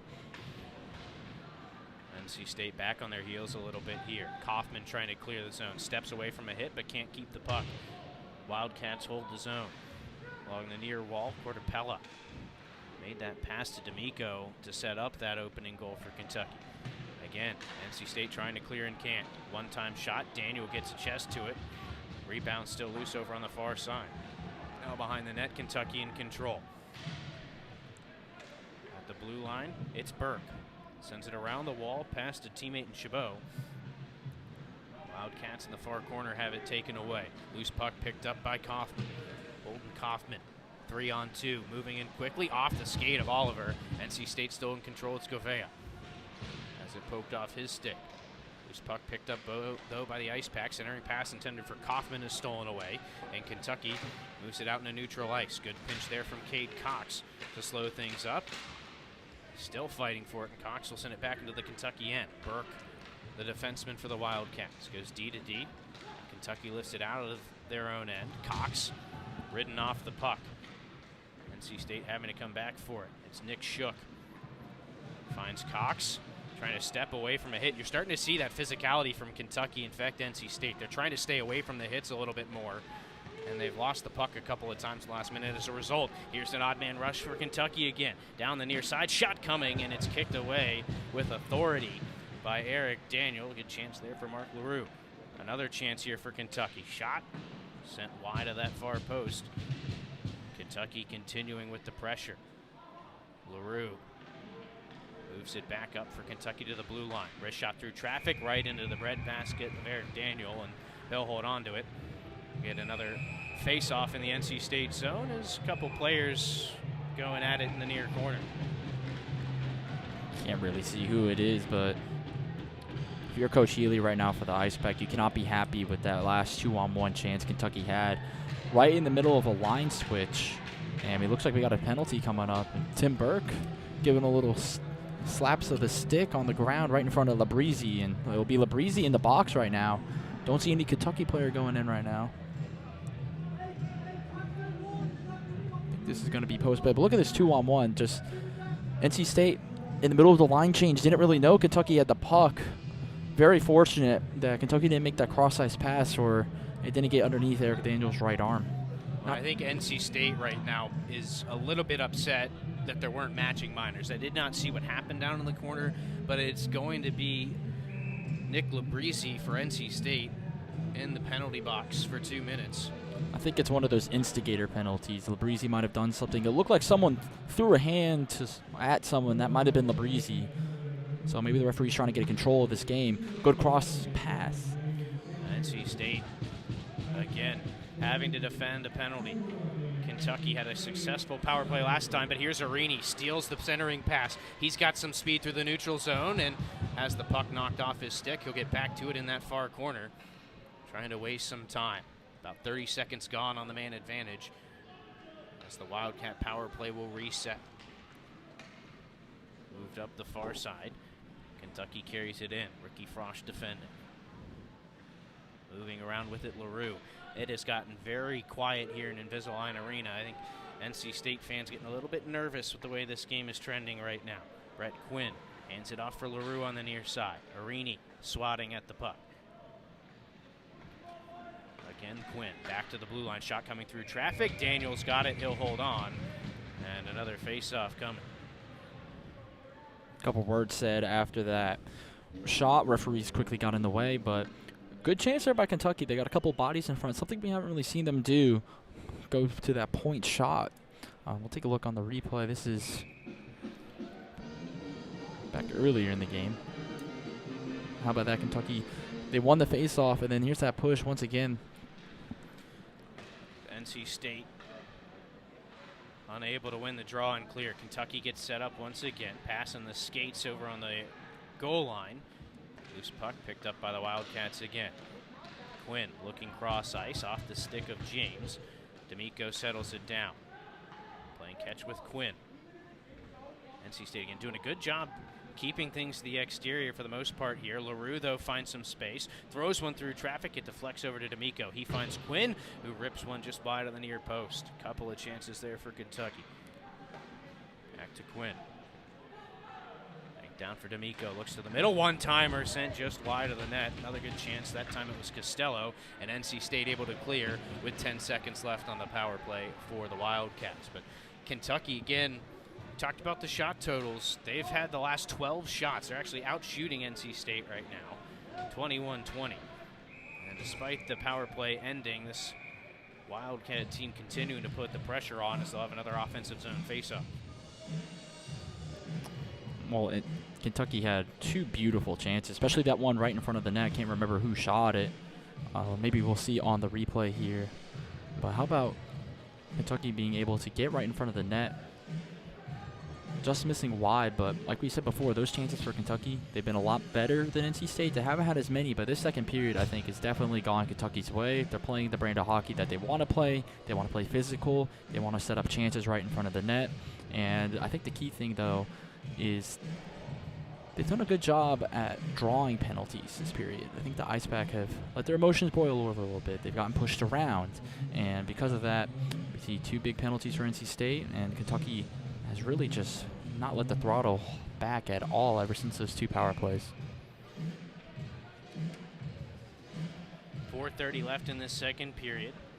2-1 lead for NC State right now. And you hit on, Nick, the physicality. That's the thing that I've noticed the most, is it feels like NC State has shied away from the contact a little bit more in the recent sequence of events. They will get it deep and going on the forecheck. That's what was working so well early on in this game, as Nick Shook comes away with it. You get a look at him up close, knocked off the puck. Wildcats work it around and try to break it out from the far side. Good pinch there from Labrizzi. He'll knock it back in. NC State with a delayed offsides. They're going to have to get back and check up. That'll allow Kentucky to move it up and out. Here's LaRue looking to the center. No options there. Well defended by NC State. They're going to get called for another penalty. That's an easy one. Labrizzi going back to the box. He's going to get called for a cross check.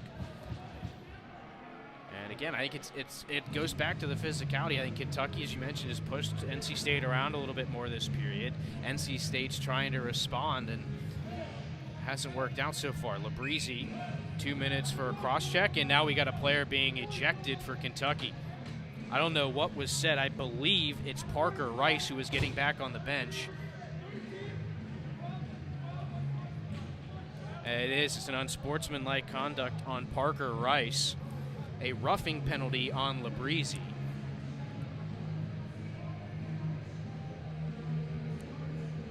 Well, that penalty, someone was going at it before with Nick Labrizzi. I don't know if it was Parker Rice or not, but that might be it. Now we've got the referees trying to sort out how long these penalties are going to be. But the physicality is getting up there. NC State's need to do a better job, I think, of using that physicality in legal ways. We've seen after the whistle, especially Nick Labrizzi, after the whistle, and now this cross-check. That's going to give Kentucky a power play, or maybe not. We got 2 people in the box for 2 minutes on the scoreboard right now. Yeah, and that's just not, it's not a smart decision there from Parker Rice. I thought by the signal from the official, I thought he had completely tossed Rice from the game. But it will be a 2-minute penalty for unsportsmanlike conduct. I think it's the referees trying to take control of this game. That's exactly what it is here, right? So it'll be 4-on-4 for 2 minutes. And this should make for some entertaining hockey here late in the second period. A little extra space for these guys to work with. Garrett Arini looking cross ice. Beautiful seam pass to find Herman with speed. He'll bring it in. Throws it low on Riley Allen. Easily handled by the Kentucky netminder. Now the Wildcats in control. Well, we saw it earlier in this game as that dump in goes just to the right of Eric Daniel, but we saw beginning of the game, both of these teams are flying out on the ice. Definitely their fastest people on the ice right now is Arini with a great chance. Yeah, nice little play there from Arini and Herman. Just a soft little touch pass. Arini coming in with speed. And so a good chance, an offensive zone draw for the Pack. It'll be Joey Govea to take the draw.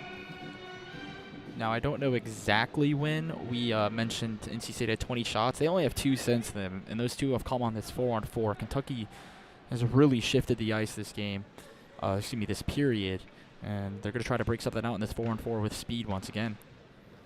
Long pass taken on a bank by Brett Quinn. Miscommunication, though, and Kentucky retreats again. Under a minute left of 4-on-4 hockey. Still a little over 2.5 minutes left in the second period. Kentucky has started to take control of this game here in the latter half of the period. A power play goal, a couple of man advantages has just allowed them to control play a little bit more. They'll move it in here. Down to 38 seconds left of 4-on-4 hockey. At the blue line, it's Burke. He'll go D to D. Shot coming through, patted away by Eric Daniel. And now NC State can try to break out. Miscue on the breakout pass, though, chance for Kentucky in the slot. Tie game. Bad turnover by NC State, and it's Nick Delaney with the second Kentucky goal of the period, and we're tied at 2. How about this? Maybe the replay will show it, and it will. Just a bad pass. It just kind of took a funny bounce, and then right in front. That was a really good job by Nick Delaney, the freshman. He's not going to pass that puck up. He's going to take it himself, and I think that's what caught Eric Daniel off guard, especially the amount of speed and sauce that on that shot that Nick Delaney had. It kind of caught Eric Daniel off guard. He thought he was going to go with the cross-ice pass, but beat him glove side, something really hard to do, but the amount of power on that shot by Delaney, he was able to do it. So we're tied at 2. NC State, after taking that 2-0 lead, had a huge advantage in shots since then. I believe they've been outshot 13-2, and of course have been outscored 2-0.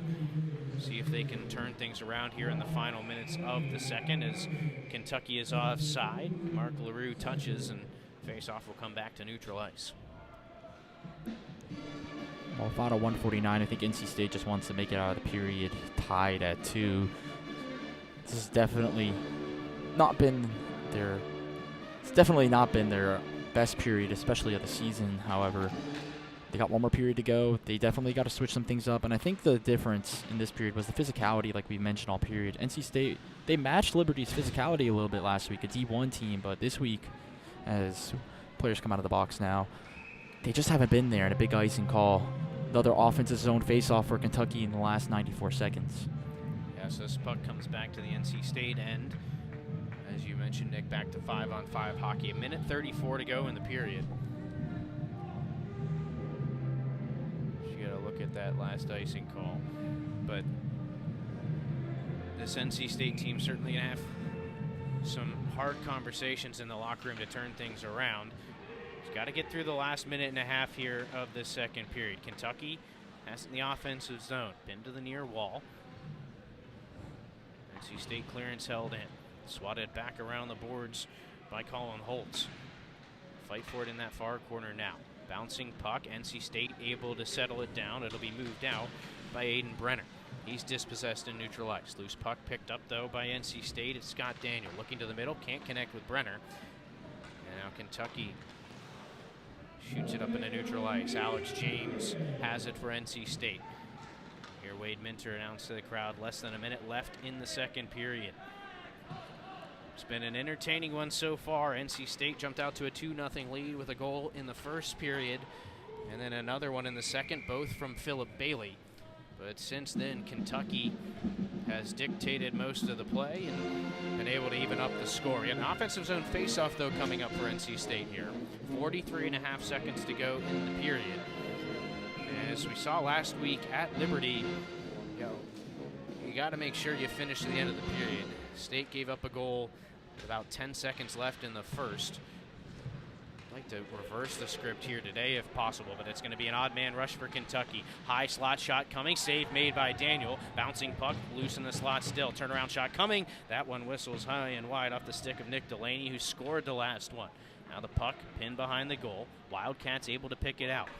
Back up the blue line. Here's Kyle Burke. Throws it through traffic. That one pinballs wide.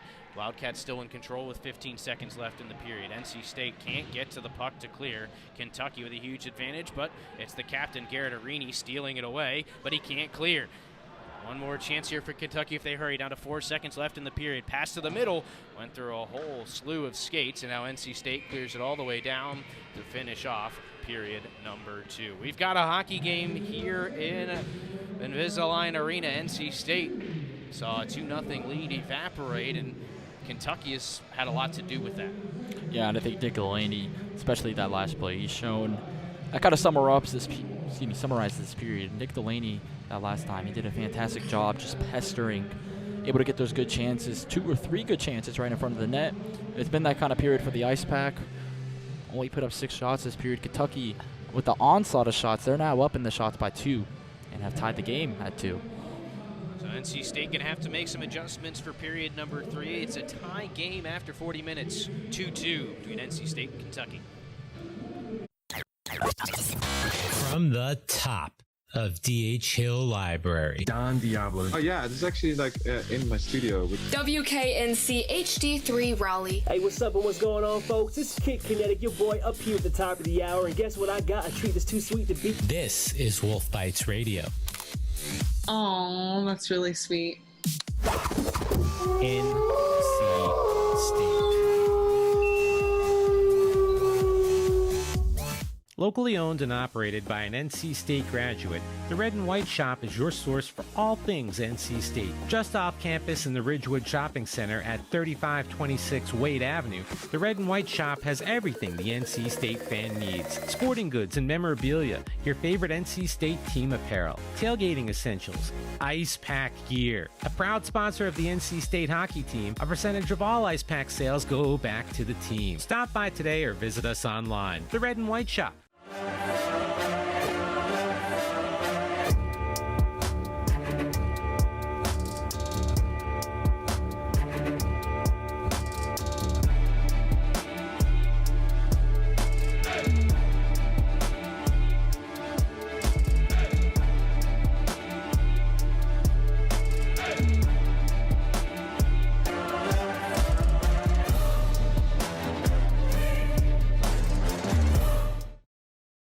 Hey there, doing some yard work? Installing a new fence, flowers, or shrubs? Stop! Don't dig just yet! You have buried gas, electric, and even internet lines down there. Before you pick up a shovel, pick up a phone or go online and contact 811. 811 is a free service. Yes, free! 811 is the first step to having those buried utilities marked. 811 keeps you safe, protects the lines, and it's the law. This safety message brought to you by North Carolina 811. Welcome to Moe's! At Moe's, we've always been inviting, but we have a bigger story to tell. A place that welcomes you to be you. Fresh, high-quality ingredients. We got that. Go ahead, do your thing. Come on, let's get weird. We don't judge. Moe's wants you to come in with your crew and their appetites. Dine in, pick up, or order on the Mo Rewards app. Either way, don't just stroll in, roll all in to Moe's Southwest Grill.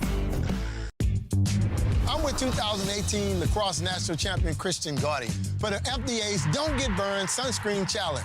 Bring it, Daryl. She's tough, but I won't get burned today. I'm using a broad spectrum sunscreen. The FDA recommends broad spectrum sunscreens with an SPF of 15 or higher with other sun protection measures to reduce the risk of sunburn and skin cancer. You smoked me, Kristen. That's because I use sunscreen, so I wouldn't get burned by you and the sun. Broad spectrum sunscreen.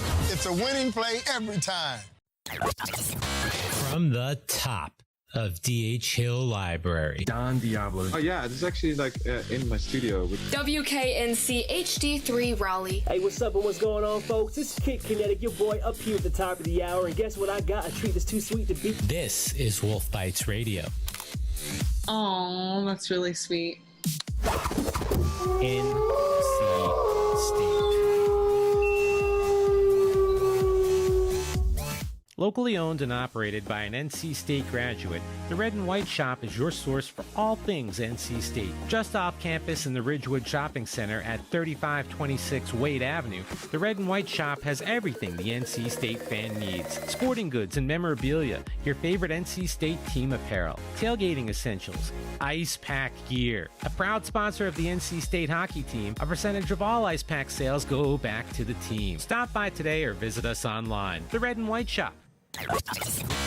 From the top. 40 minutes here at Invisalign Arena. Chris Lehman with Nick Perazzi here on PackTV. It's a 2-2 hockey game after 40 minutes. And Nick, it looked like things were going to go NC State's way this period. They come out 36 seconds on the power play to start the period, and they pick up the quick power play goal. Yeah, second goal of the night for Philip Bailey. And again, NC State, they started out that play with a good forecheck, good back check. The power play definitely helped that out, getting the face-off win right off the bat, getting that 5-on-4, but things started to falter, and really in the physicality department, I think that's where NC State is struggling right now. They're kind of getting outbodied right now by Kentucky, and when they try to retaliate, it's costing them in the penalty department. That is absolutely right, and I think the physicality is really one thing we'll address here in this intermission, because it looked like NC State started to shy away from the contact a little bit. They tried to avoid hits and ended up losing the puck as a result. So they're going to have to find a way to turn the tables on Kentucky when we get set for this third period. Yeah, and we talked to Coach Tim Healy before the game for the Ice Pack, and he mentioned how they were able to stay with the Liberty's physicality. We mentioned it in the broadcast, too, a little bit.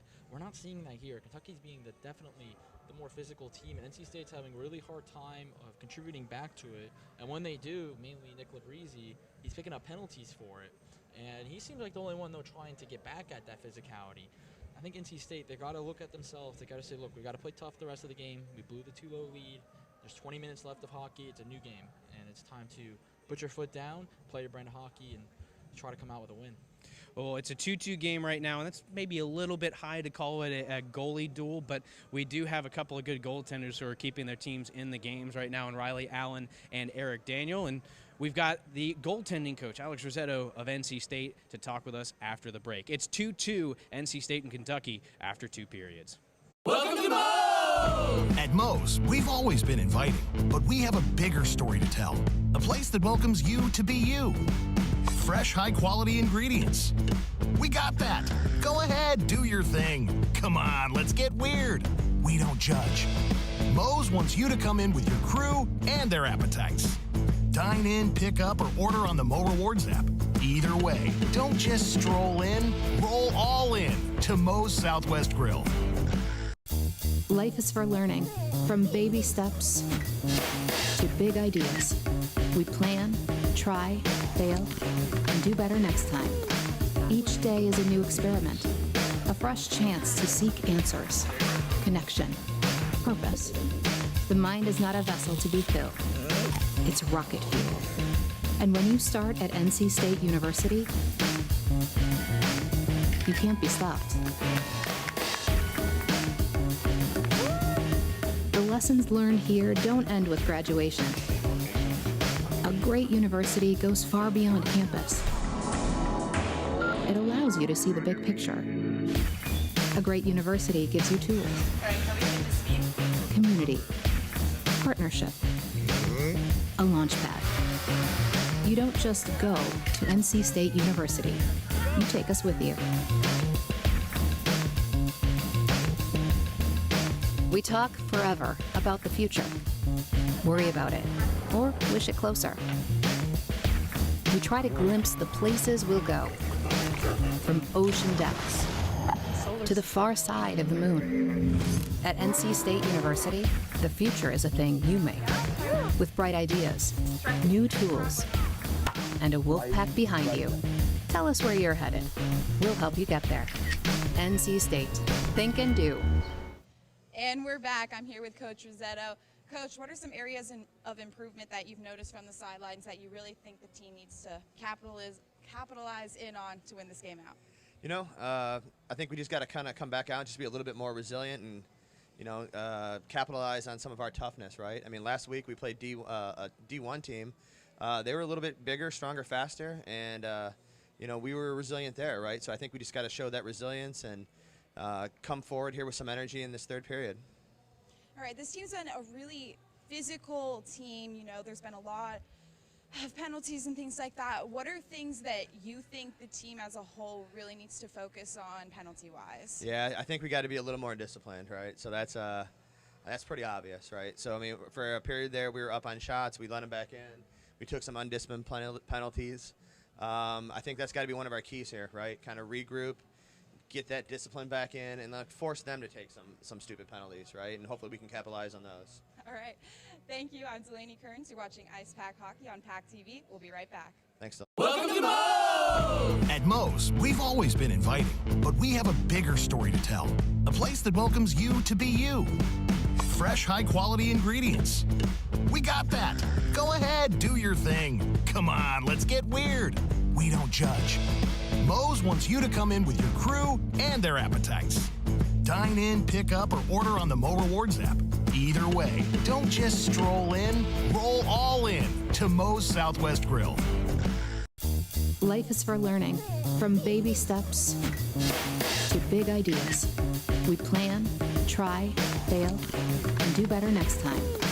Each day is a new experiment, a fresh chance to seek answers, connection, purpose. The mind is not a vessel to be filled. It's rocket fuel. And when you start at NC State University, You can't be stopped. The lessons learned here don't end with graduation.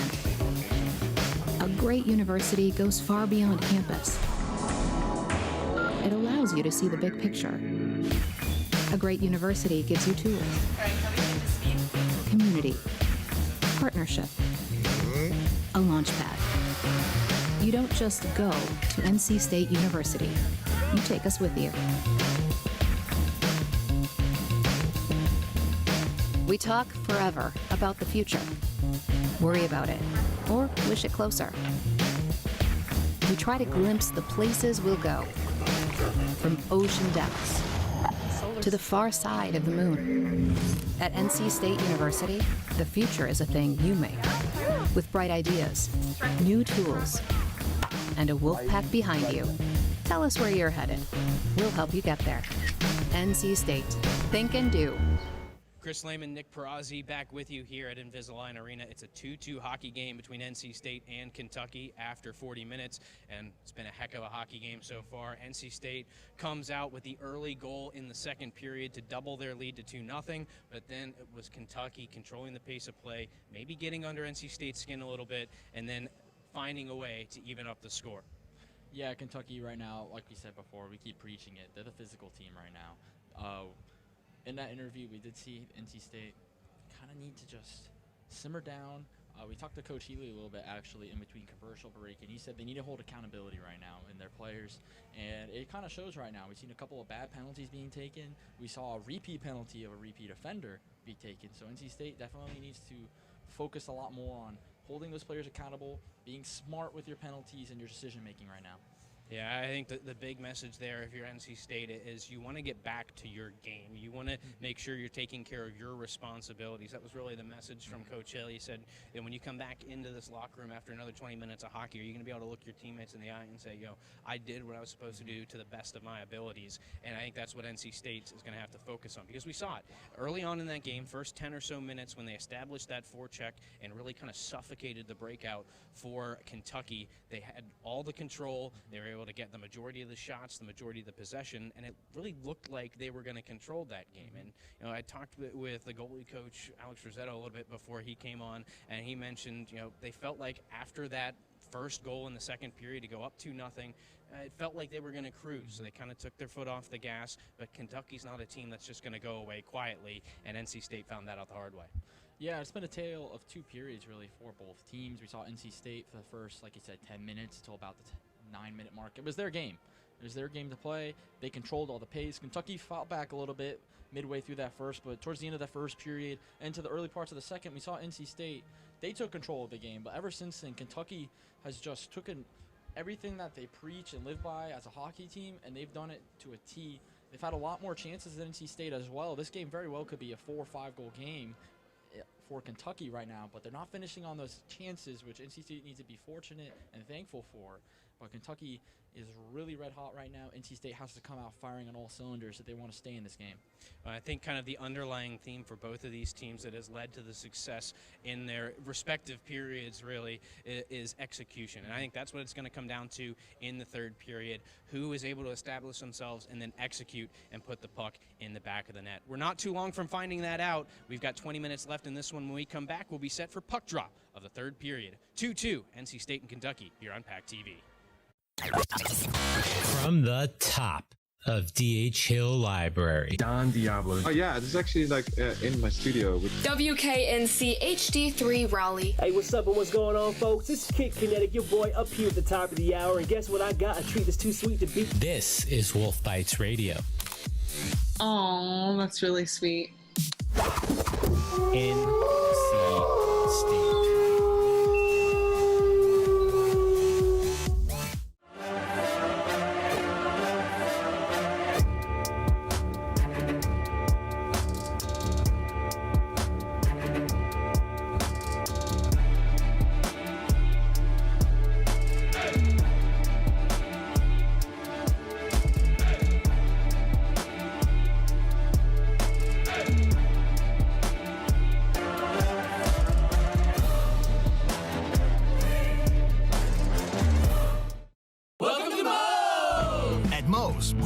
been inviting, but we have a bigger story to tell. A place that welcomes you to be you. Fresh, high-quality ingredients. We got that. Go ahead, do your thing. Come on, let's get weird. We don't judge. Moe's wants you to come in with your crew and their appetites. Dine in, pick up, or order on the Mo Rewards app. Either way, don't just stroll in, roll all in to Moe's Southwest Grill. I'm with 2018 lacrosse national champion Christian Gaudy for the FDA's Don't Get Burned Sunscreen Challenge. Bring it, Daryl. She's tough, but I won't get burned today. I'm using a broad spectrum sunscreen. The FDA recommends broad-spectrum sunscreens with an SPF of 15 or higher with other sun protection measures to reduce the risk of sunburn and skin cancer. You smoked me, Kristen. That's because I use sunscreen, so I wouldn't get burned by you and the sun. Broad spectrum sunscreen. It's a winning play every time. Locally owned and operated by an NC State graduate, the Red and White Shop is your source for all things NC State. Just off campus in the Ridgewood Shopping Center at 3526 Wade Avenue, the Red and White Shop has everything the NC State fan needs. Sporting goods and memorabilia, your favorite NC State team apparel, tailgating essentials, ice pack gear. A proud sponsor of the NC State hockey team, a percentage of all ice pack sales go back to the team. Stop by today or visit us online. The Red and White Shop. Welcome to Moe's! At Moe's, we've always been inviting, but we have a bigger story to tell. A place that welcomes you to be you. Fresh, high-quality ingredients. We got that. Go ahead, do your thing. Come on, let's get weird. We don't judge. Moe's wants you to come in with your crew and their appetites. Dine in, pick up, or order on the Mo Rewards app. Either way, don't just stroll in, roll all in to Moe's Southwest Grill. Well, we haven't settled anything yet here in Morrisville, North Carolina. Chris Lane and Nick Brazzi back with you here on PackTV. 2-2 the score after 2 periods. NC State and Kentucky locked in a battle, Nick, as we expected. Yeah, like we said coming into this game, this is not an ECU if you joined us for our first broadcast with us. Kentucky's been a powerhouse in this division. NC State's been a powerhouse in this division. It's Clash of Titans, as some may call it. And we've kind of seen that today, a tale of 2 periods so far, but we'll see what the 3rd period has for us. At center ice, Zach Herman wins the draw for NC State out there with Arini and Bailey. Bailey with the 2 goals for NC State so far tonight, doubled his goal total on the season. As Kentucky moves through the neutral zone, that's one thing we talked about them struggling with early, is the steered on goal. Daniel makes the save. Good pressure though from Kentucky. Bouncing puck though will lead to a chance here for NC State if they hurry. Arini, beautiful spinning pass, finds Zach Herman trying to split the defense. He's going to be hauled down, and NC State gets an early power play here in the 3rd period. We've talked about how special teams are going to be important in this one, and NC State will get the first chance on the power play. Let's go against Kyle Mead. What a pass there by Arini. And how about Herman fighting through it, but Kyle Mead looked like he kind of hooked him, brought him down there. Big penalty first 33 seconds of the game. That is, of the period. That's something Kentucky did not want to do. NC State, though, like we said, they got to come out firing on all cylinders, and a power play right off the bat is firing out on all cylinders. Nick Shook on the draw, wins it back to Herman. NC State will set up the power play. Cade Cox, the lone defenseman on this first power play unit, walks the line, loses his edge as he throws it to the net, and the rebound is knocked away. Bailey slow to get up after he was knocked down. He'll stay in the play, though. Herman, high slot for Arini, sends it over to Shook, top of the far circle. His shot hit his stick and deflected over the net, and as they battle for it along the side, the net is knocked off its moorings. But a good start to this power play. Yeah, I really like those 2 chances. Riley Allen definitely did not see where that puck was. Really hard to see. Look at this chance, though, by NC State. Working the point, Cade Cox gets it in the middle. Yeah, right there, Bailey had a good chance, gets knocked down. And that was what caused him to get slow to get up. NC State trying to establish again on the power play off the draw. Bouncing puck, hops the stick of Nick Shook. Bailey in with pressure. Arini to help. NC State gains back control. Down to minute 20 left on the power play. Passing the skates of Cox in the high slot, and that'll allow Kentucky to clear it all the way down and change. Good start on the power play for NC State. Got 70 seconds left on it right now. One more push. Ooh, a nice move there. That's Cade Cox. He'll take a hit and drop it back for Cade McGonigal. halfway through the man advantage for NC State. Ice Pack looking to make some changes, and now they'll get moving. Pass out of the reach of Alex James, and Kentucky fires it right back. That was number 15, Kyle Burke, on the penalty kill.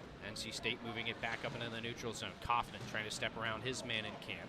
McConaughey slows it up at the blue line. Now NC State can turn it back. It's Alex James down that far right wing. He'll hold up in the corner, trying to turn away from his man. Hands it off for Govea. Back to the blue line. One-timer for McConaughey. Bodied down by Allen. NC State regains control. Down to 20 seconds left on the penalty. Ice Pack looking to regain the lead. Deflects over. Oh, what a save made by Allen. He got the stick across and denies it on an empty net.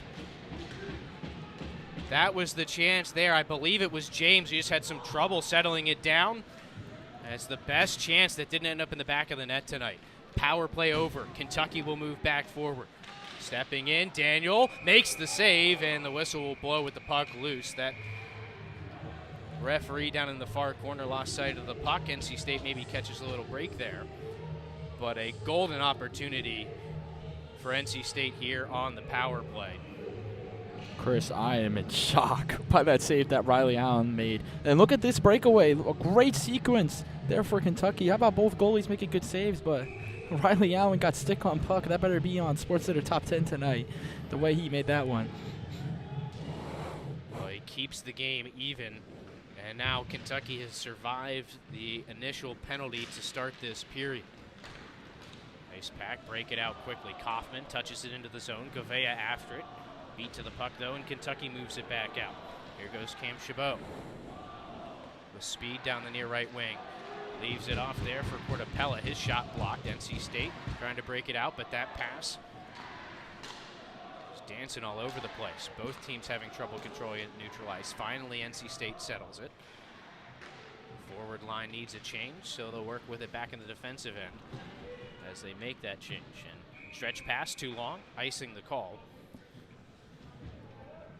Well, how about Kentucky, though, this first couple of minutes here in this period? They've done a fantastic job of playing defense, especially towards the end of that power play. Ever since about a minute left in that power play, NC State's only had one or two chances, but then they had that other big chance where Allen made that beautiful save. But outside of that, it's kind of been Kentucky's period a little bit. We've seen a lot of even play, but Kentucky lately is starting to try to tilt that ice once again, just like the second period.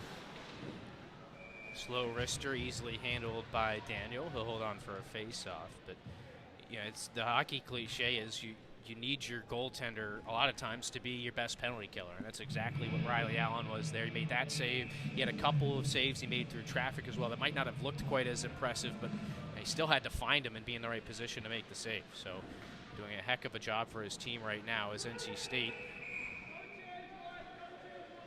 going to get, looks like NC State gets whistled here for a hand pass, and there's a player a little slow getting up. Actually took a shot off the hand, it looked like. But this face-off will stay to the blocker side of Eric Daniel. Kentucky wins the draw. Back to the blue line. It'll be swatted right in. Wildcats trying to set up in the offensive zone. Loose in that far corner. Cade Cox after it for NC State.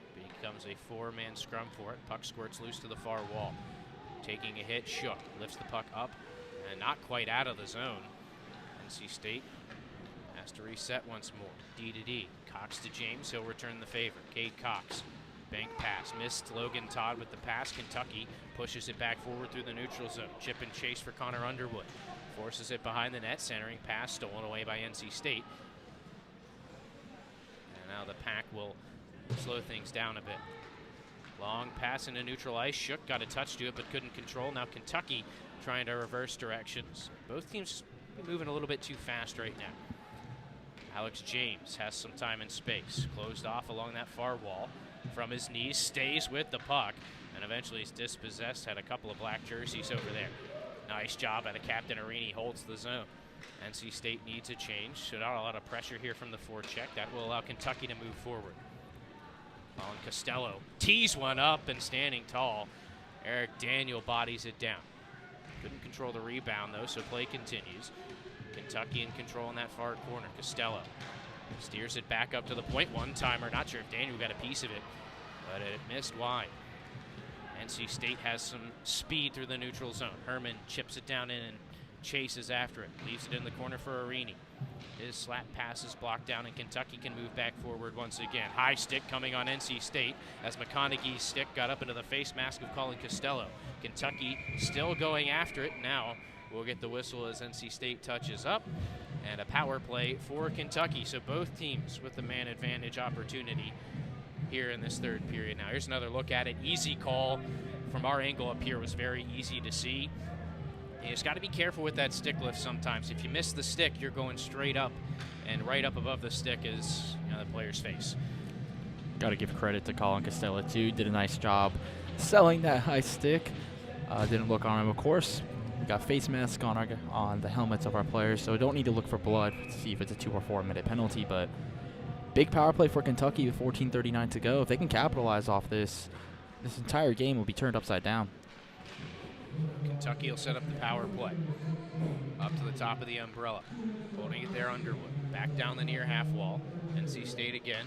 Just keeping that pressure outside. Cross ice. LaRue. Down low. Sent back up top. Again, it's Underwood. His shot hits the skate of Govea. They'll hold the zone, though. LaRue again. About 30 seconds gone on the man advantage. One-timer fanned on. NC State gets to the loose puck, and they clear it out. But it's knocked down by Underwood. NC State unable to send it all the way. Connor Underwood again gains the red line, sends it around the wall. First one to it is Cade Cox of NC State. He'll be bodied up there by Holtz. Back up high for LaRue. Now Underwood fires wide. But you can see that the energy is just down a little bit in the building right now. Game has slowed down a little bit. I think both teams are kind of settling into the rhythm of this period, and it's going to take whether it's a big hit or another big save like we saw from Allen just a couple minutes ago. Somebody's got to inject a little energy into their team. Here's Kentucky. D'Amica shot it off the pipe. Hold on. They blew the whistle, and it looks like it might be because the net came off, but they're going to talk about this. By the initial reaction of no goal call, I assumed it went off the post. There wasn't a clang, though. You didn't hear that ping off the iron. So the officials are going to talk it over. To me, it looked I'm not sure they've made the decision yet. So they're going to come over here into the half circle in front of the scorer's table is an area the players are not allowed to enter. So it gives these officials a little extra space to discuss. See if we can get it. This will be a good angle. If we can get a look at it. That one from a little bit earlier. To me, it looked like D'Amico got that puck in the back of the net, and it careened out to the other side. It's going to be a long discussion here. This is an important one, too. With the way this game has gone, with the amount of time that's left, this is a big goal. And I think it's not going to go Kentucky's way. That's why the explanation is coming to the Kentucky bench first. And, it's unfortunate if you're Kentucky. Again, I'm not 100% sure whether it was in or not from the angle up here in our booth. But if it did go in, it's unfortunate. If it goes in and out quickly, and these officials, there's a lot to keep an eye on as an official. If it gets in and out before you see it, there's no replay here. So you don't, unfortunately, have that crutch to rely on. And based on where everyone is heading back to, NC State, again, not sure. You got to be clear. We're not sure whether or not it was in the net. But for now, NC State has dodged a bullet if it did end up in the net. It will be an offensive zone faceoff for Kentucky. They still have 38 seconds on the penalty to NC State's Cade McConaughey. Based on Kentucky's reactions, I don't think they thought it went in either. They were just wondering why the whistle was dead in the middle of the power play in the offensive zone. NC State wins the faceoff, clears it out. Garrett Arini going to race after it. Riley Allen out to shoot it down the ice for the Kentucky power play. State stands tall at their own blue line, trying to kill off the last 30 seconds of this man advantage. Cox rips it around the wall. Not able to clear, though. Bouncing puck knocked into the near corner where Kentucky can control. Portapella. Back up to the blue line, Tim Burke. You hear the stick tap from Allen indicating the penalty coming to a close here. Backhand didn't get through, and NC State shoots it all the way down the ice. They will say that that clearance came just after the power play came to an end, so icing on NC State, but I think if you're the Pack here, you're happy to get out of there without giving up a power play goal. Yeah, and you got to be happy, too, that the referees did not call that confusion a goal as well. Big 2-minute power play. The band's starting to play again. They're trying to get some more emotion back into this crowd, which just seemed pretty flat ever since that second period. 12:33 to go. Icepack are trying to look to do something offensively. But Kentucky right now, they've kind of had a good chokehold on this third period ever since really they kind of had that big save by Allen.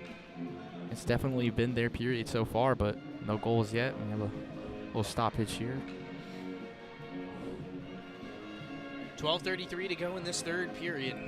Still square 2-2. NC State scored the first two, both coming from Philip Bailey. Kentucky with the second two. There's the third. Through traffic, Daniel didn't see it, and it's Colin Costello breaking the tie with 12:29 to go. Well, if there was any energy left in this building, it just left. Right off the face-off, Costello's just going to shoot it from the red dot. I don't know if that got deflected.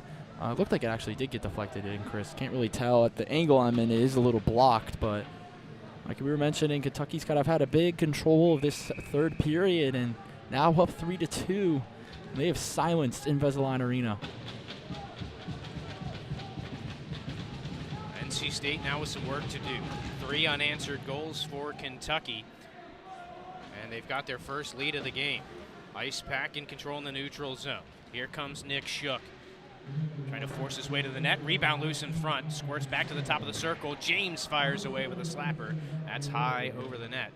NC State retreats for the clearance. Cowan up that far wall. That's denied there by Portapella. NC State resets. James for Cowan. Trying to stretch it through the neutral zone. Puck skitters into the Kentucky end, but they'll sweep it right back out. Wildcats moving quickly. Here's a chance for Chabot. It hit a stick and deflected wide.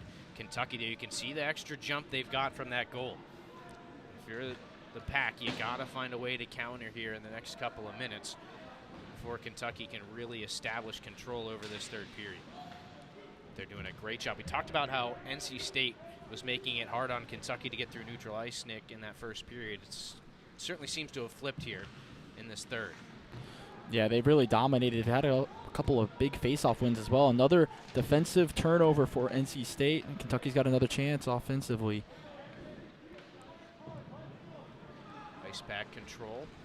Move it up the near wall. Drag down is Kaufman. Here comes another power play for NC State. Scott Daniel powers his way in. He'll be pinned to the wall. Kentucky will touch up, and another power play for NC State. It'll be the 5th one of the game for the Icepack. They are 1 for 4 so far, and I believe this is going to be a holding penalty. That's exactly what it'll be, and it goes to number 21, Nick Delaney. Delaney had the game-tying goal in the final minutes of the second period. Now he's going to give NC State an opportunity here to maybe even this one up. 11:05 to go in the game. Zach Herman to take the draw for NC State. Loose puck collected by the captain of Kentucky, Gabe D'Amico. He'll wrist it all the way down the ice. NC State got a race to it. D'Amico after it, and he's going to pin it in that far corner. But right now, Kentucky they have more jump and a little bit more drive than NC State. Icepack looking for the stretch pass, misses everything. And that will come all the way back down for an icing. It's just not connecting right now for NC State. No, this power play had the chance to bring energy back into this building. Kentucky slapping their sticks against the boards, trying to say, hey, we still got the energy. And right now, it seems like they still have. Big stretch pass to the other side of the ice, just missed. Another big defensive zone defensive zone face-off for the Icepack. And Kentucky's won a couple in a row, but they can't get it there. Kentucky here too. You've killed off a quarter of the penalty already without giving NC State really any zone time. Conserve a little energy, let them take their time moving up the ice. Here's Philip Bailey, receives the pinball pass. Herman forces his way through and chases it down in the near corner. He'll look back up the wall for Cade Cox, who has some trouble with it and has to retreat into the neutral zone. Now Herman. Backhand pass over to Arini, looking for the one touch through the middle. That kicked back out of the zone. Philip Bailey regroups, lifts it across to Nick Shook. Back for Cox. Kentucky just seems to have someone in the right place every time. 50 seconds left on the power play for NC State. I think it's that energy that Kentucky has now. They are just flying to the puck. They're staying in their places. They're making it hard on NC State to get by them as Cox is forced to dump in. Got a lucky bounce, but once again, Kentucky's right there. They'll send it down. 33 seconds left on the power play, and it seems like Kentucky's done a fantastic job at killing this penalty. 27, 26, 25 left on the power play for NC State. Get one more chance to push it up the ice. Rink wide pass finds Alex James. He'll move in. Ooh. Got caught up with the linesman and ends up losing the puck. I'm sure NC State not going to be happy about that, but here's a chance shorthanded for Kentucky. A little backhand try from Chabot off the side of the net, but that will effectively finish off the NC State power play as out of the box comes Nick Delaney. And now somebody's going to be going to the box. We got another penalty coming up to Kentucky. This time a tripping penalty to Dan Cortapella. No, right as they kill the penalty, they're going to have to go right back on there. Cortapella gave him a hit, and then he tripped him. The crowd wanted the call. The referees do give it to them. Kentucky was not too happy with it, especially Cortapella. He was saying, I hit him first, and then the stick was there. It's not my fault, but referees say otherwise. Now we've got another power play for the Ice Pack with 9:02 to go. And if it's anything like that last one, they're not going to be too thrilled with another chance like this. If you're NC State here, you've got to make Kentucky pay for taking the penalties. We talked about discipline in the intermission and not taking the penalties. This is the third power play for NC State here in this third period.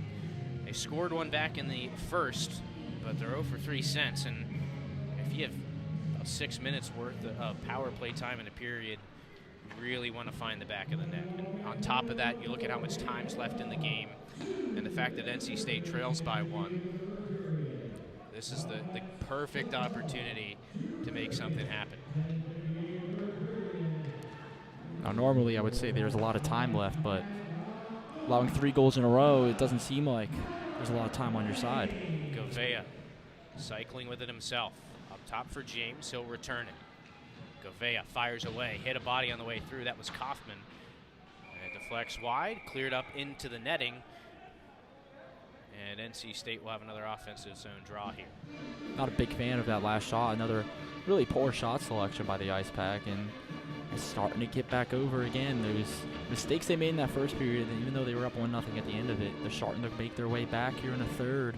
And this power play, just the start is just not there. They don't seem like they're all together on the power play. It seems like they just can't break out, and another good dump by Kentucky is going to cause them to attempt another breakout. If you're NC State, I think the shot from Govea, not necessarily a bad idea. You just need the bodies in front to get it to the goal. That's going to be the best option, I think, with the way that Allen has played. If you're NC State, try and take away his eyes. You know, if he's in the right position and makes the first save, you're looking for a rebound that gives you that golden opportunity like NC State had on the power play earlier, and Allen just robbed him with the stick. Over half the power play already gone to Cortapella. About 45 seconds left on the man advantage, down to 7:45 left in the contest. Passed up the ice, NC State getting tangled up, trying to enter the zone. They'll have to check up with the delayed offsides. This is going to allow Kentucky to kill more time. Now they'll send it all the way down to Eric Daniel. 26 seconds left. Still one shot on goal this entire power play. Seems like a repeat of the last one they just had. Cox with speed, lost the puck as he went to shoot. NC State has to regroup again, down to the final 15 seconds of the man advantage. Herman circling through the neutral zone, has some speed, rips one off the shoulder of Allen. He'll body it down. Kentucky clears it back out again. Bouncing puck, NC State having trouble controlling. Labrizzi loses an edge. Here comes Chabot, fires and scores. Right over the glove side shoulder of Eric Daniel. And it's now 4 unanswered for Kentucky to make it 4-2.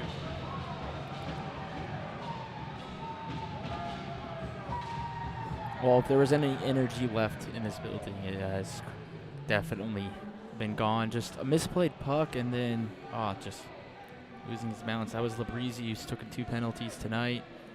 An easy breakaway for Chabot. He's able to capitalize off of it, and this Kentucky bench is riled up right now. Taking a 2-goal lead, 4 in a row, and some fans are starting to make their way to the exit. This one definitely isn't over yet. This NC State team has the ability to score and score quickly. But ever since that second goal, Riley Allen has shut the door. And even when NC State has created some really good opportunities, he's been up to the task. So we'll see what the Pack has in the final 7 minutes. Kentucky looking to break out. Cortapella carries it up and out, finds Chabot, who just scored. He's going to charge in, looking for another, sends it across, and nobody there to answer. Kyle Mead was on the far post. And just wasn't quite in the right position. Kentucky back in control. Underwood over to Cortapella. He'll lift it in. Kentucky needs a change. It's a chance for NC State to move with space, but Ice Pack need a change as well, so they'll reset. Kentucky doing an excellent job of just clogging up the ice and not giving NC State the room to move freely. Up that far side, it'll be poked in by Logan Todd. Sent around the wall, Scott Daniels pins it there in the corner. 2 Kentucky players there to pry it loose. Daniel back in to pin it up again. 3 Wildcats, 2 Ice Pack players there, and it's the Wildcats coming away with it. Move forward by Kyle Burke. He's got D'Amico. Back to the eye slot. That wrister deflected up and over the net. Kentucky back to work on the offensive end of the ice, though. D'Amico looking to the middle. And that one got deflected out of play. Face-off will stay in the NC State end. All right, we're going to take a look at a previous chance that Kentucky just had. I think this was just a little bit of a miscommunication. Mead didn't go hard to that back post. You see him come in from a little bit wide. That was going to be another good chance to finish one off for Kentucky. But NC State got to find one and find it quickly. Nick Shook moving in, trying to drag his way past the defender, steers it in front, denied by the stick, though, of Riley Allen. Kentucky moving back out, lifted out by Nick Delaney. Be trapped down by NC State at the defense. Stretch pass looking for Shook, straight through his skates, and that'll be icing. Well, we talked about NC State's forecheck. How about Kentucky's forecheck? It has caused NC State to struggle with those breakouts. Another breakout cross-ice pass resulted in icing. Kentucky's just made their adjustments, and they made them well. And Ice Pack really just haven't had any answers for them since that first intermission. Kentucky controls off the face-off. Daniel didn't see the shot. It whistles wide of the near post. Kentucky still in possession. Tyler Koskren has it poked off his stick. Garrett Arini now in control for NC State. Has McConaughey coming with him. Arini steps away from one hit but can't keep the puck. And now Kentucky moving forward. Wrist shot coming, extending the pad. Eric Daniel makes the save. He'll cover up. And another face-off coming. But the other problem right now for NC State, we're down to 4:48 to go in this one, down to. You're starting to kind of approach, you're going to look at that last entry for Arini. But you're starting to get close to that time where you want to pull Eric Daniel for the extra skater. That's something we mentioned NC State practice. Last night in practice was the extra skater situation. As it skitters out in front off the faceoff, backhander by D'Amico.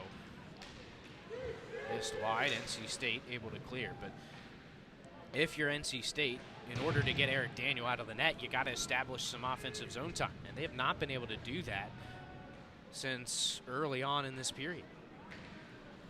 Yeah, and again, Kentucky right there, able to keep it in the neutral zone. They'll send it in on another dump. Their forecheck from Kentucky. It's just been phenomenal ever since that first intermission. NC State's going to try to break one out now. Beautiful passing through the neutral zone. Here's Kaufman. He only had one hand on the stick. Penalty, though. Flipped it in on Allen, who held on, and see what the whistle is here. It did look like there was a little bit of grabbing of Kaufman there. Yeah, they're calling a penalty on Connor Underwood, I think. This should be a pretty good view of it here. Excuse me, my bad. That's Alex Rakitic, and he is in the box. So 4:09, NC State on the power play. Chris, do you pull Eric Daniel during this power play? Yeah, this is the top power play unit for NC State. And with 4:09 to go, this is a power play you really got to score on. Fourth power play of the period. NC State was 1 for 3 on the man advantage this game coming into the third. So they're already with more total power plays this period than the rest of the game. And keep an eye a little bit early. You wonder how aggressive NC State gets down 2 with the man advantage, though, if they consider pulling Eric Daniel. Cade Cox up top, throws it through traffic. Ready for it was Allen, and he'll hold on for another faceoff. But that's I think what NC State's looking for is they want to create a little bit of movement, and then they want to fire the puck through traffic and try and catch Riley Allen off guard. They're going to get it back to the point again. Herman quickly across for Cade Cox, throws it towards the net. Ready for it once again, Riley Allen. And he'll hold on for another faceoff. But this is a great way, if you're Kentucky, to kind of kill the penalty. You don't allow NC State to get much going. You create a really choppy power play with all these faceoffs. This is the third faceoff of the power play. We've only had 16 seconds of it. This time Kentucky wins the draw. Unable to clear, though, as Herman pinches on the near wall. NC State with numbers will control. It's Philip Bailey.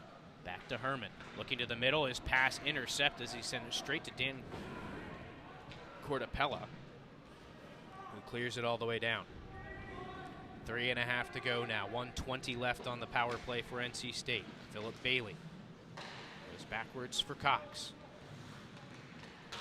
Cade Cox hooked up, taken down. This one's not going to draw a penalty. Here comes a 2-on-1 for Kentucky, shorthanded. Shot save made by Daniel. Cortapella has the rebound. He'll be forced into the corner.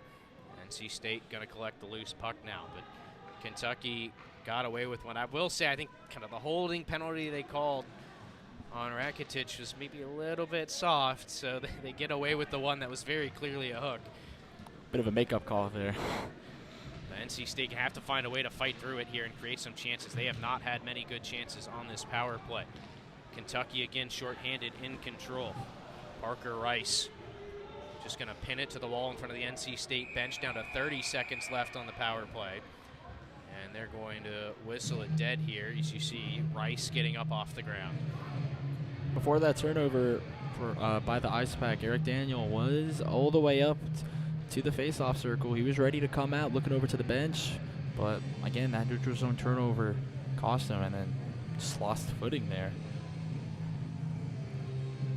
Parker Rice, who just lost his footing, and he was on top of the puck. Nothing really could do. Refs couldn't see it, so they blew it dead, and it'll come to the neutral zone. It's going to be the center circle. 2:41 to go now. Going to keep an eye on Eric Daniel the next time NC State is able to get set up in the offensive zone. Kentucky wins the center ice draw and clears it deep. 20 seconds left on the power play for NC State. Knocked off the puck there, though, was McConaughey. It's just an impressive effort from Kentucky shorthanded this late in the game. NC State back in possession once again. McConaughey has to loop back. Power play coming to a close. NC State 0 for 4 on the man advantage here in the third period. You can see Daniel already making his way out of the net. Looks like he will stay, though, as Kentucky forces it right back into their offensive end. Now they've got numbers. Walking in, shot coming. Daniel makes the save, and Wildcats couldn't get to the rebound. Clearing attempt is held in at the line. NC State just really struggling right now. Delaney already has one. Rips that one wide, and now NC State can move. Daniel looking to his bench with under 2 minutes to go. NC State brings it in. Gouveia takes the shot, steered wide by the stick And Daniel's of on the Allen. bench, extra man out. That extra man is Herman. Puck loose on the near wall. Cox holds the zone, throws it towards the net, patted away by Allen. They'll fight for it behind the net. Clearance held in on the far side, kicked along by Alex James. He has his stick lifted, loses the puck, picked up by Nick Delaney. He's going to float one towards the net and score. That one will likely finish it. Delaney with his second of the game. It is the 5th unanswered goal for the Wildcats, and that one's probably the icing on the cake for the road team. Yeah, NC State, they just could not establish, even on that power play up 5-4, and then you go up 6-5 with the empty net, they couldn't establish any offensive zone presence. Kentucky's just been flying to the puck. They've been being the more physical team, like we mentioned, all night. And that empty netter basically pretty much seals it with 76 seconds left, Chris. we talked a lot about how we felt like that NC State forecheck had been wearing down Kentucky a little bit. And I wonder if maybe NC State just expended a little bit more energy than they were thinking they were on that earlier portions of the game. And now looks like Scott Daniel kind of taking out his frustrations a little bit. He's been getting into it behind the play ever since that whistle. Kentucky bench will give it to him. Not too sure what they're about to call. This is probably going to be unsportsmanlike on Scott Daniel. There wasn't really much there, but referee's trying to take control of the game now with a minute left. Power play Kentucky, get that score differential up if they really want to.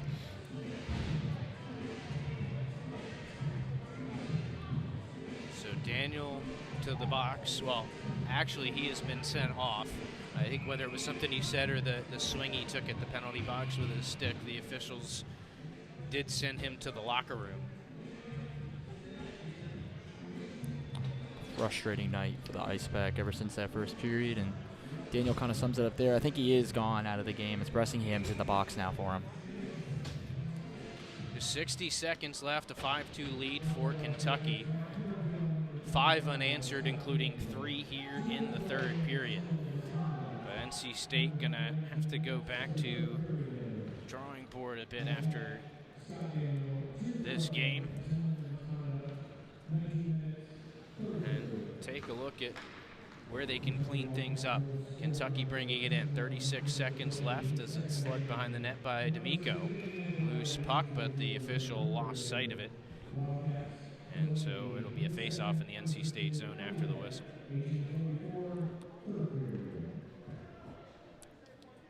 Yeah, I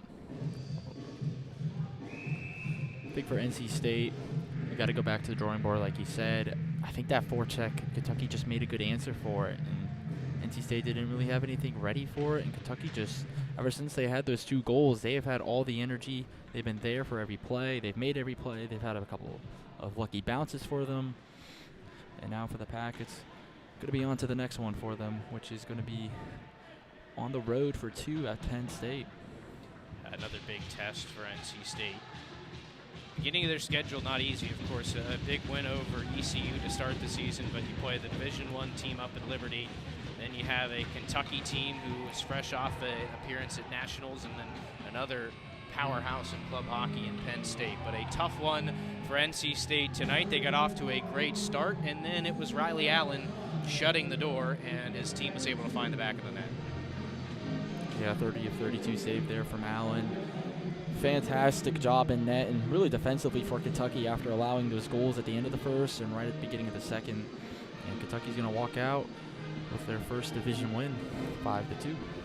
So NC State falls to 1-2 after their second loss in a row. As Nick mentioned, next weekend the Ice Pack will be up in Happy Valley to take on Penn State as they continue a tough test. But 5 unanswered goals for Kentucky, including 3 in the third period, are the difference here tonight as the Wildcats come in to North Carolina and take down the NC State Ice Pack 5-2. We'll be back with post-game coverage here on PackTV.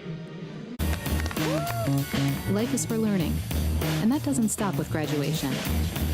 A great university goes far beyond campus. It allows you to see the big picture. A great university gives you tools, community, partnership, a launch pad. You don't just go to NC State University. You take us with you. NC State. Think and do. Locally owned and operated by an NC State graduate, the Red and White Shop is your source for all things NC State. Just off campus in the Ridgewood Shopping Center at 3526 Wade Avenue, the Red and White Shop has everything the NC State fan needs. Sporting goods and memorabilia, your favorite NC State team apparel, tailgating essentials, Ice Pack gear. A proud sponsor of the NC State hockey team, a percentage of all Ice Pack sales go back to the team. Stop by today or visit us online. The Red and White Shop. From the top. of D.H. Hill Library. Don Diablo. Oh yeah, this is actually like in my studio. WKNC HD3 Raleigh. Hey, what's up and what's going on, folks? It's Kid Kinetic, your boy, up here at the top of the hour. And guess what I got? A treat that's too sweet to beat. This is Wolf Bites Radio. Oh, that's really sweet. NC State.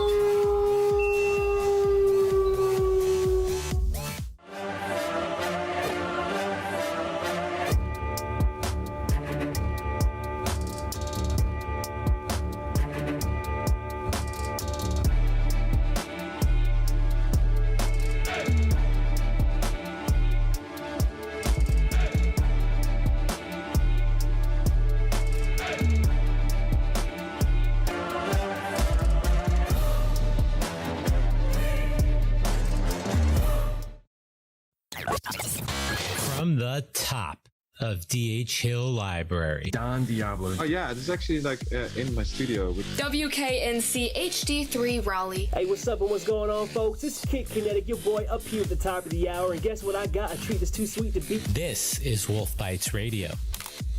Oh, that's really sweet. NC State. Locally owned and operated by an NC State graduate, the Red and White Shop is your source for all things NC State. Just off campus in the Ridgewood Shopping Center at 3526 Wade Avenue, the Red and White Shop has everything the NC State fan needs. Sporting goods and memorabilia, your favorite NC State team apparel, tailgating essentials, ice pack gear. A proud sponsor of the NC State hockey team, a percentage of all ice pack sales go back to the team. Stop by today or visit us online. The Red and White Shop. It was a tough third period for your NC State Ice Pack as they fall by a final count of 5-2 at the hands of the Kentucky Wildcats. Chris Lehman, Nick Perazzi back with you here at Invisalign Arena. Tough one for NC State, but I think really kind of the story of the game for Kentucky. They did a good job of finding the back of the net when they needed to, but I think there were a couple of times where they needed some help, and they got that help back between the pipes from Riley Allen. Yeah, and really to key on one of the saves he made that left me in awe. I'm still in awe from it. He made that stick save. I believe it was on the power play. If that goes in, NC State takes a 3-2 advantage in this game, and things turn. The crowd energy gets back. The team energy gets back, because ever since Kentucky scored those first two to tie the game up, they had all the energy. They were making all the plays. They were there at the puck. They had all the bounces. That save by Kyle Allen, that's why you have a goalie like him back there to make saves like that, and he certainly turned this game upside down, and he kept it in the hands of Kentucky to control. Well, and you saw, as we mentioned, Kentucky able to find the back of the net when they needed to. LaRue with a nice shot. Nick Delaney with a nice shot as well to beat Eric Daniel. He certainly can't fault the netminder for NC State. I'm not sure he had quite as many sparkling saves as Riley Allen did, but still some very solid saves to keep NC State within striking distance while they still had that opportunity. But if you're NC State, I think you have to go back and figure out what Kentucky did to really smother you, because we talked about the energy of the crowd early, and you could tell after that second goal, Kentucky did a great job of getting control of the game and getting control of the crowd and really silencing them. Yeah, and I think it kind of boils down to NC State's lack of success on that power play. They went 0 for 4 that third period. They had a lot of good chances. And that last power play they had, trying to pull their goalie, get the sixth attacker out there, they couldn't establish anything in that offensive zone. And that kind of sums up really the last 35-40 minutes of this game for NC State. They just couldn't get anything going offensively. Kentucky was there. Kentucky's forecheck actually looked a lot better than NC State's for most of the game ever since NC State went up 2-0. So I think for NC State, it's going to be back to the drawing board in terms of that power play and kind of making adjustments to that forecheck. It seems like Kentucky did a good job on their back check to kind of counteract, and NC State really didn't have any answers for it the rest of the game. Yeah, and if you're NC State, we talked about it before last weekend, that Liberty game, kind of a measuring stick against the Division I level competition. This week, kind of a measuring stick against some of the best Division II competition in a Kentucky team that went to nationals last year. And obviously still a little bit to clean up for NC State, but it is early on in the season. We're going to take a quick break here in our post-game coverage. When we come back, we'll take a look ahead at the series against Penn State. 5-2 final, NC State falls to Kentucky. We talk forever about the future, worry about it, or wish it closer. We try to glimpse the places we'll go, from ocean depths So to the far side of the moon. At NC State University, the future is a thing you make. With bright ideas, new tools, and a wolf pack behind you. Tell us where you're headed. We'll help you get there. NC State. Think and do. From the top of D.H. Hill Library. Don Diablo. Oh yeah, this is actually like in my studio. WKNC HD3 Raleigh. Hey, what's up and what's going on, folks? It's Kid Kinetic, your boy, up here at the top of the hour. And guess what I got? A treat that's too sweet to beat. This is Wolf Bites Radio. Oh, that's really sweet. NC State. Locally owned and operated by an NC State graduate, the Red and White Shop is your source for all things NC State. Just off campus in the Ridgewood Shopping Center at 3526 Wade Avenue, the Red and White Shop has everything the NC State fan needs. Sporting goods and memorabilia, your favorite NC State team apparel, tailgating essentials, ice pack gear. A proud sponsor of the NC State hockey team, a percentage of all ice pack sales go back to the team. Stop by today or visit us online. The Red and White Shop. I'm with 2018 lacrosse national champion Christian Gaudy for the FDA's Don't Get Burned Sunscreen Challenge. Bring it, Daryl. She's tough, but I won't get burned today. I'm using a broad spectrum sunscreen. The FDA recommends broad spectrum sunscreens with an SPF of 15 or higher with other sun protection measures to reduce the risk of sunburn and skin cancer.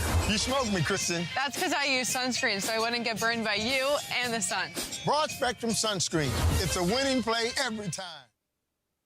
A tough result again for NC State here at home against the Kentucky Wildcats. Chris Lehman, Nick Perazzi back with you on PackTV. Post-game, after a 5-2 decision went the wrong way for the Ice Pack. And, Nick, we've kind of talked a little bit about what went wrong for NC State here this evening in this game and led to that loss. Now let's kind of look forward to this Penn State series. 2 games up in Happy Valley next weekend. It's a team that's probably not quite as skilled, not quite as good as Kentucky, but it's going to be another tough road test for NC State. And you mentioned it, it's going to be a tough road test. Those fans up there in Happy Valley, if you've never seen a Penn State hockey game, you should probably tune into their football game tomorrow night where they have a whiteout. They are some of the most craziest fans in the country, and they're going to make it hard on any team that plays there, Chris.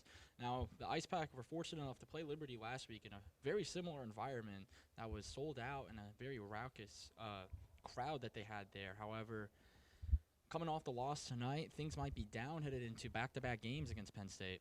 Yeah, NC State definitely going to look to bounce back. I think most importantly is they're just going to have to find a way to get their groove, and it feels like, you know, for the most part, there are small spurts for this team that lead to the mistakes that end up in the back of their net, and you know, those are the things they're going to have to work on cleaning up. Some of those breakout passes that led to good chances for Kentucky. I'm not sure any of them led to goals, but a couple of bad turnovers in your own slot, on your own blue line, never a good place to turn it over, and it led to chances for Kentucky. So that's certainly something I think they'll look to clean up in practice this week. Yeah, and NC State also had trouble getting the breakout pass themselves. They had a couple of times where it took a bounce or it was too far across the blue line, ended up in an icing, or Kentucky was able to take it the other way, have another great opportunity on that end. So I think NC State, they got to play a little more crisper, I think.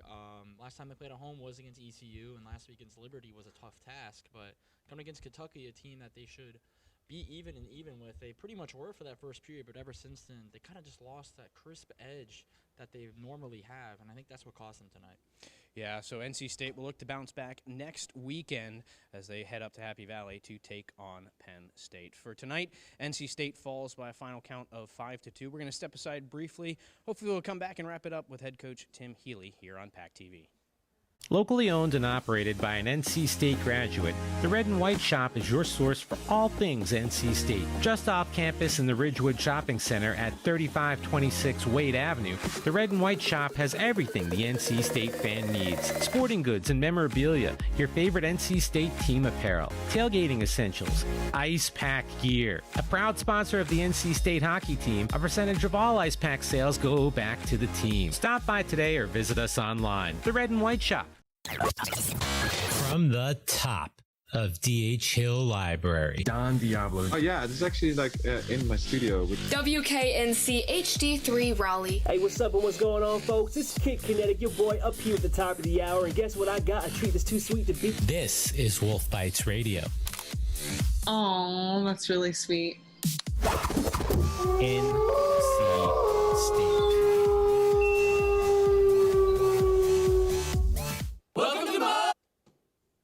Chris Lehman back with head coach Tim Healy of the NC State Ice Pack after a tough decision 5-2 loss against the Kentucky Wildcats. And, Coach, start by talking about the start of the game. It felt like the forecheck was working. You had all the control. You get the goal late in that first period and another one early in the second. What changed after that for you guys? Well, I think, you know, obviously 5-on-5, a lot of 5-on-5 play. We carried that. Technically, the goal in the start of the second was right around on the power play, but I think it was coming at the end of it. So, you know, we're really playing well as a team. We're sticking to the structure, sticking to the script. And then, you know, we got punched in the mouth and we didn't respond, right? And so, you know, Mike Tyson has saying, you know, everyone has a game plan until you get punched in the mouth, right? And then it's how you respond. And, you know, tonight we're a young team, you know, 45% of our players are new, and you know, we didn't respond the way we needed to when we figuratively got punched in the mouth. Yeah, and you've had a couple of physical opponents these last two games against Liberty and Kentucky. But what else was Kentucky doing? It seemed like their forecheck kind of got going on you guys and made it tough to get out of your own zone late in that game. I think there was that. I think we lost our rhythm. I think you saw a lot of, I mean, credit to them, right? When they had opportunities, they buried, I think, was it the third or fourth goal was a snipe when, you know, our D blew a tire. But they capitalized, right? And then, you know, we can stand here and say a lot of things. Their goalie played a heck of a game, right? When it was 2-2, you know, he made that paddle save on the power play. That was a big turning point in the game, right? Like, so he came across, made that paddle save. We go up 3-2. You know, instead we don't. They come back down and they go up. And I think it was a goal that kind of knocked off a guy in the front, and that was kind of all she wrote in some ways. Yeah, well, you do have another tough test coming up. You got a couple of games up in Pennsylvania against Penn State next weekend. What do you look at practice? What do you work on to move forward and improve on what you've seen from your team this weekend? You know, it's, you know, Alex James was just talking about it's a matter of consistency, right? Like, you know, you were at our practice last night, and, you know, our game looked a lot of what you saw at practice last night until about the 15-minute mark in the second period. And, you know, right now I actually hear the Kentucky and their parents, you know, out there cheering like they've been trying to get us for a while. So, you know, even though you're new to NC State, you're not new to being the hunted, right? Yeah. And that notion that it's going to mean a lot to those other teams to get us, because we've been beating on teams in a long time, right? So it's their chance to come around, and we just weren't ready for that pushback tonight. All right, one last question for you, Coach. It's head coach Tim Healy of the Ice Pack with us. What was the message in the locker room? Obviously, you addressed, you know, the things that went wrong, but what's the message moving forward with a loss like this early in the year? Well, I think, you know, it's you hit on a key point. It is early in the year, right? Like, what are you going to learn from it? What are you going to take about it? You know, I actually asked the guys to be introspective, and, you know, and that includes us as the coaches. Like, you know, what do I have to, you know, what do I need to do to be better, to make sure, you know, a game like this doesn't happen again, because it was there. We had this game, right? Like, you know, we're up to, we carried the play in the first period. I think at one point the shots were like 20-8, and the, you know, the wheels came off. Yep. All right, Coach, thank you so much for the time, and good luck next weekend. All right, thanks, Chris. Go Pack. That's head coach Tim Healy of the NC State Ice Pack. We'll wrap it up here from Invisalign Arena. NC State falling. Final count, Kentucky 5, NC State 2.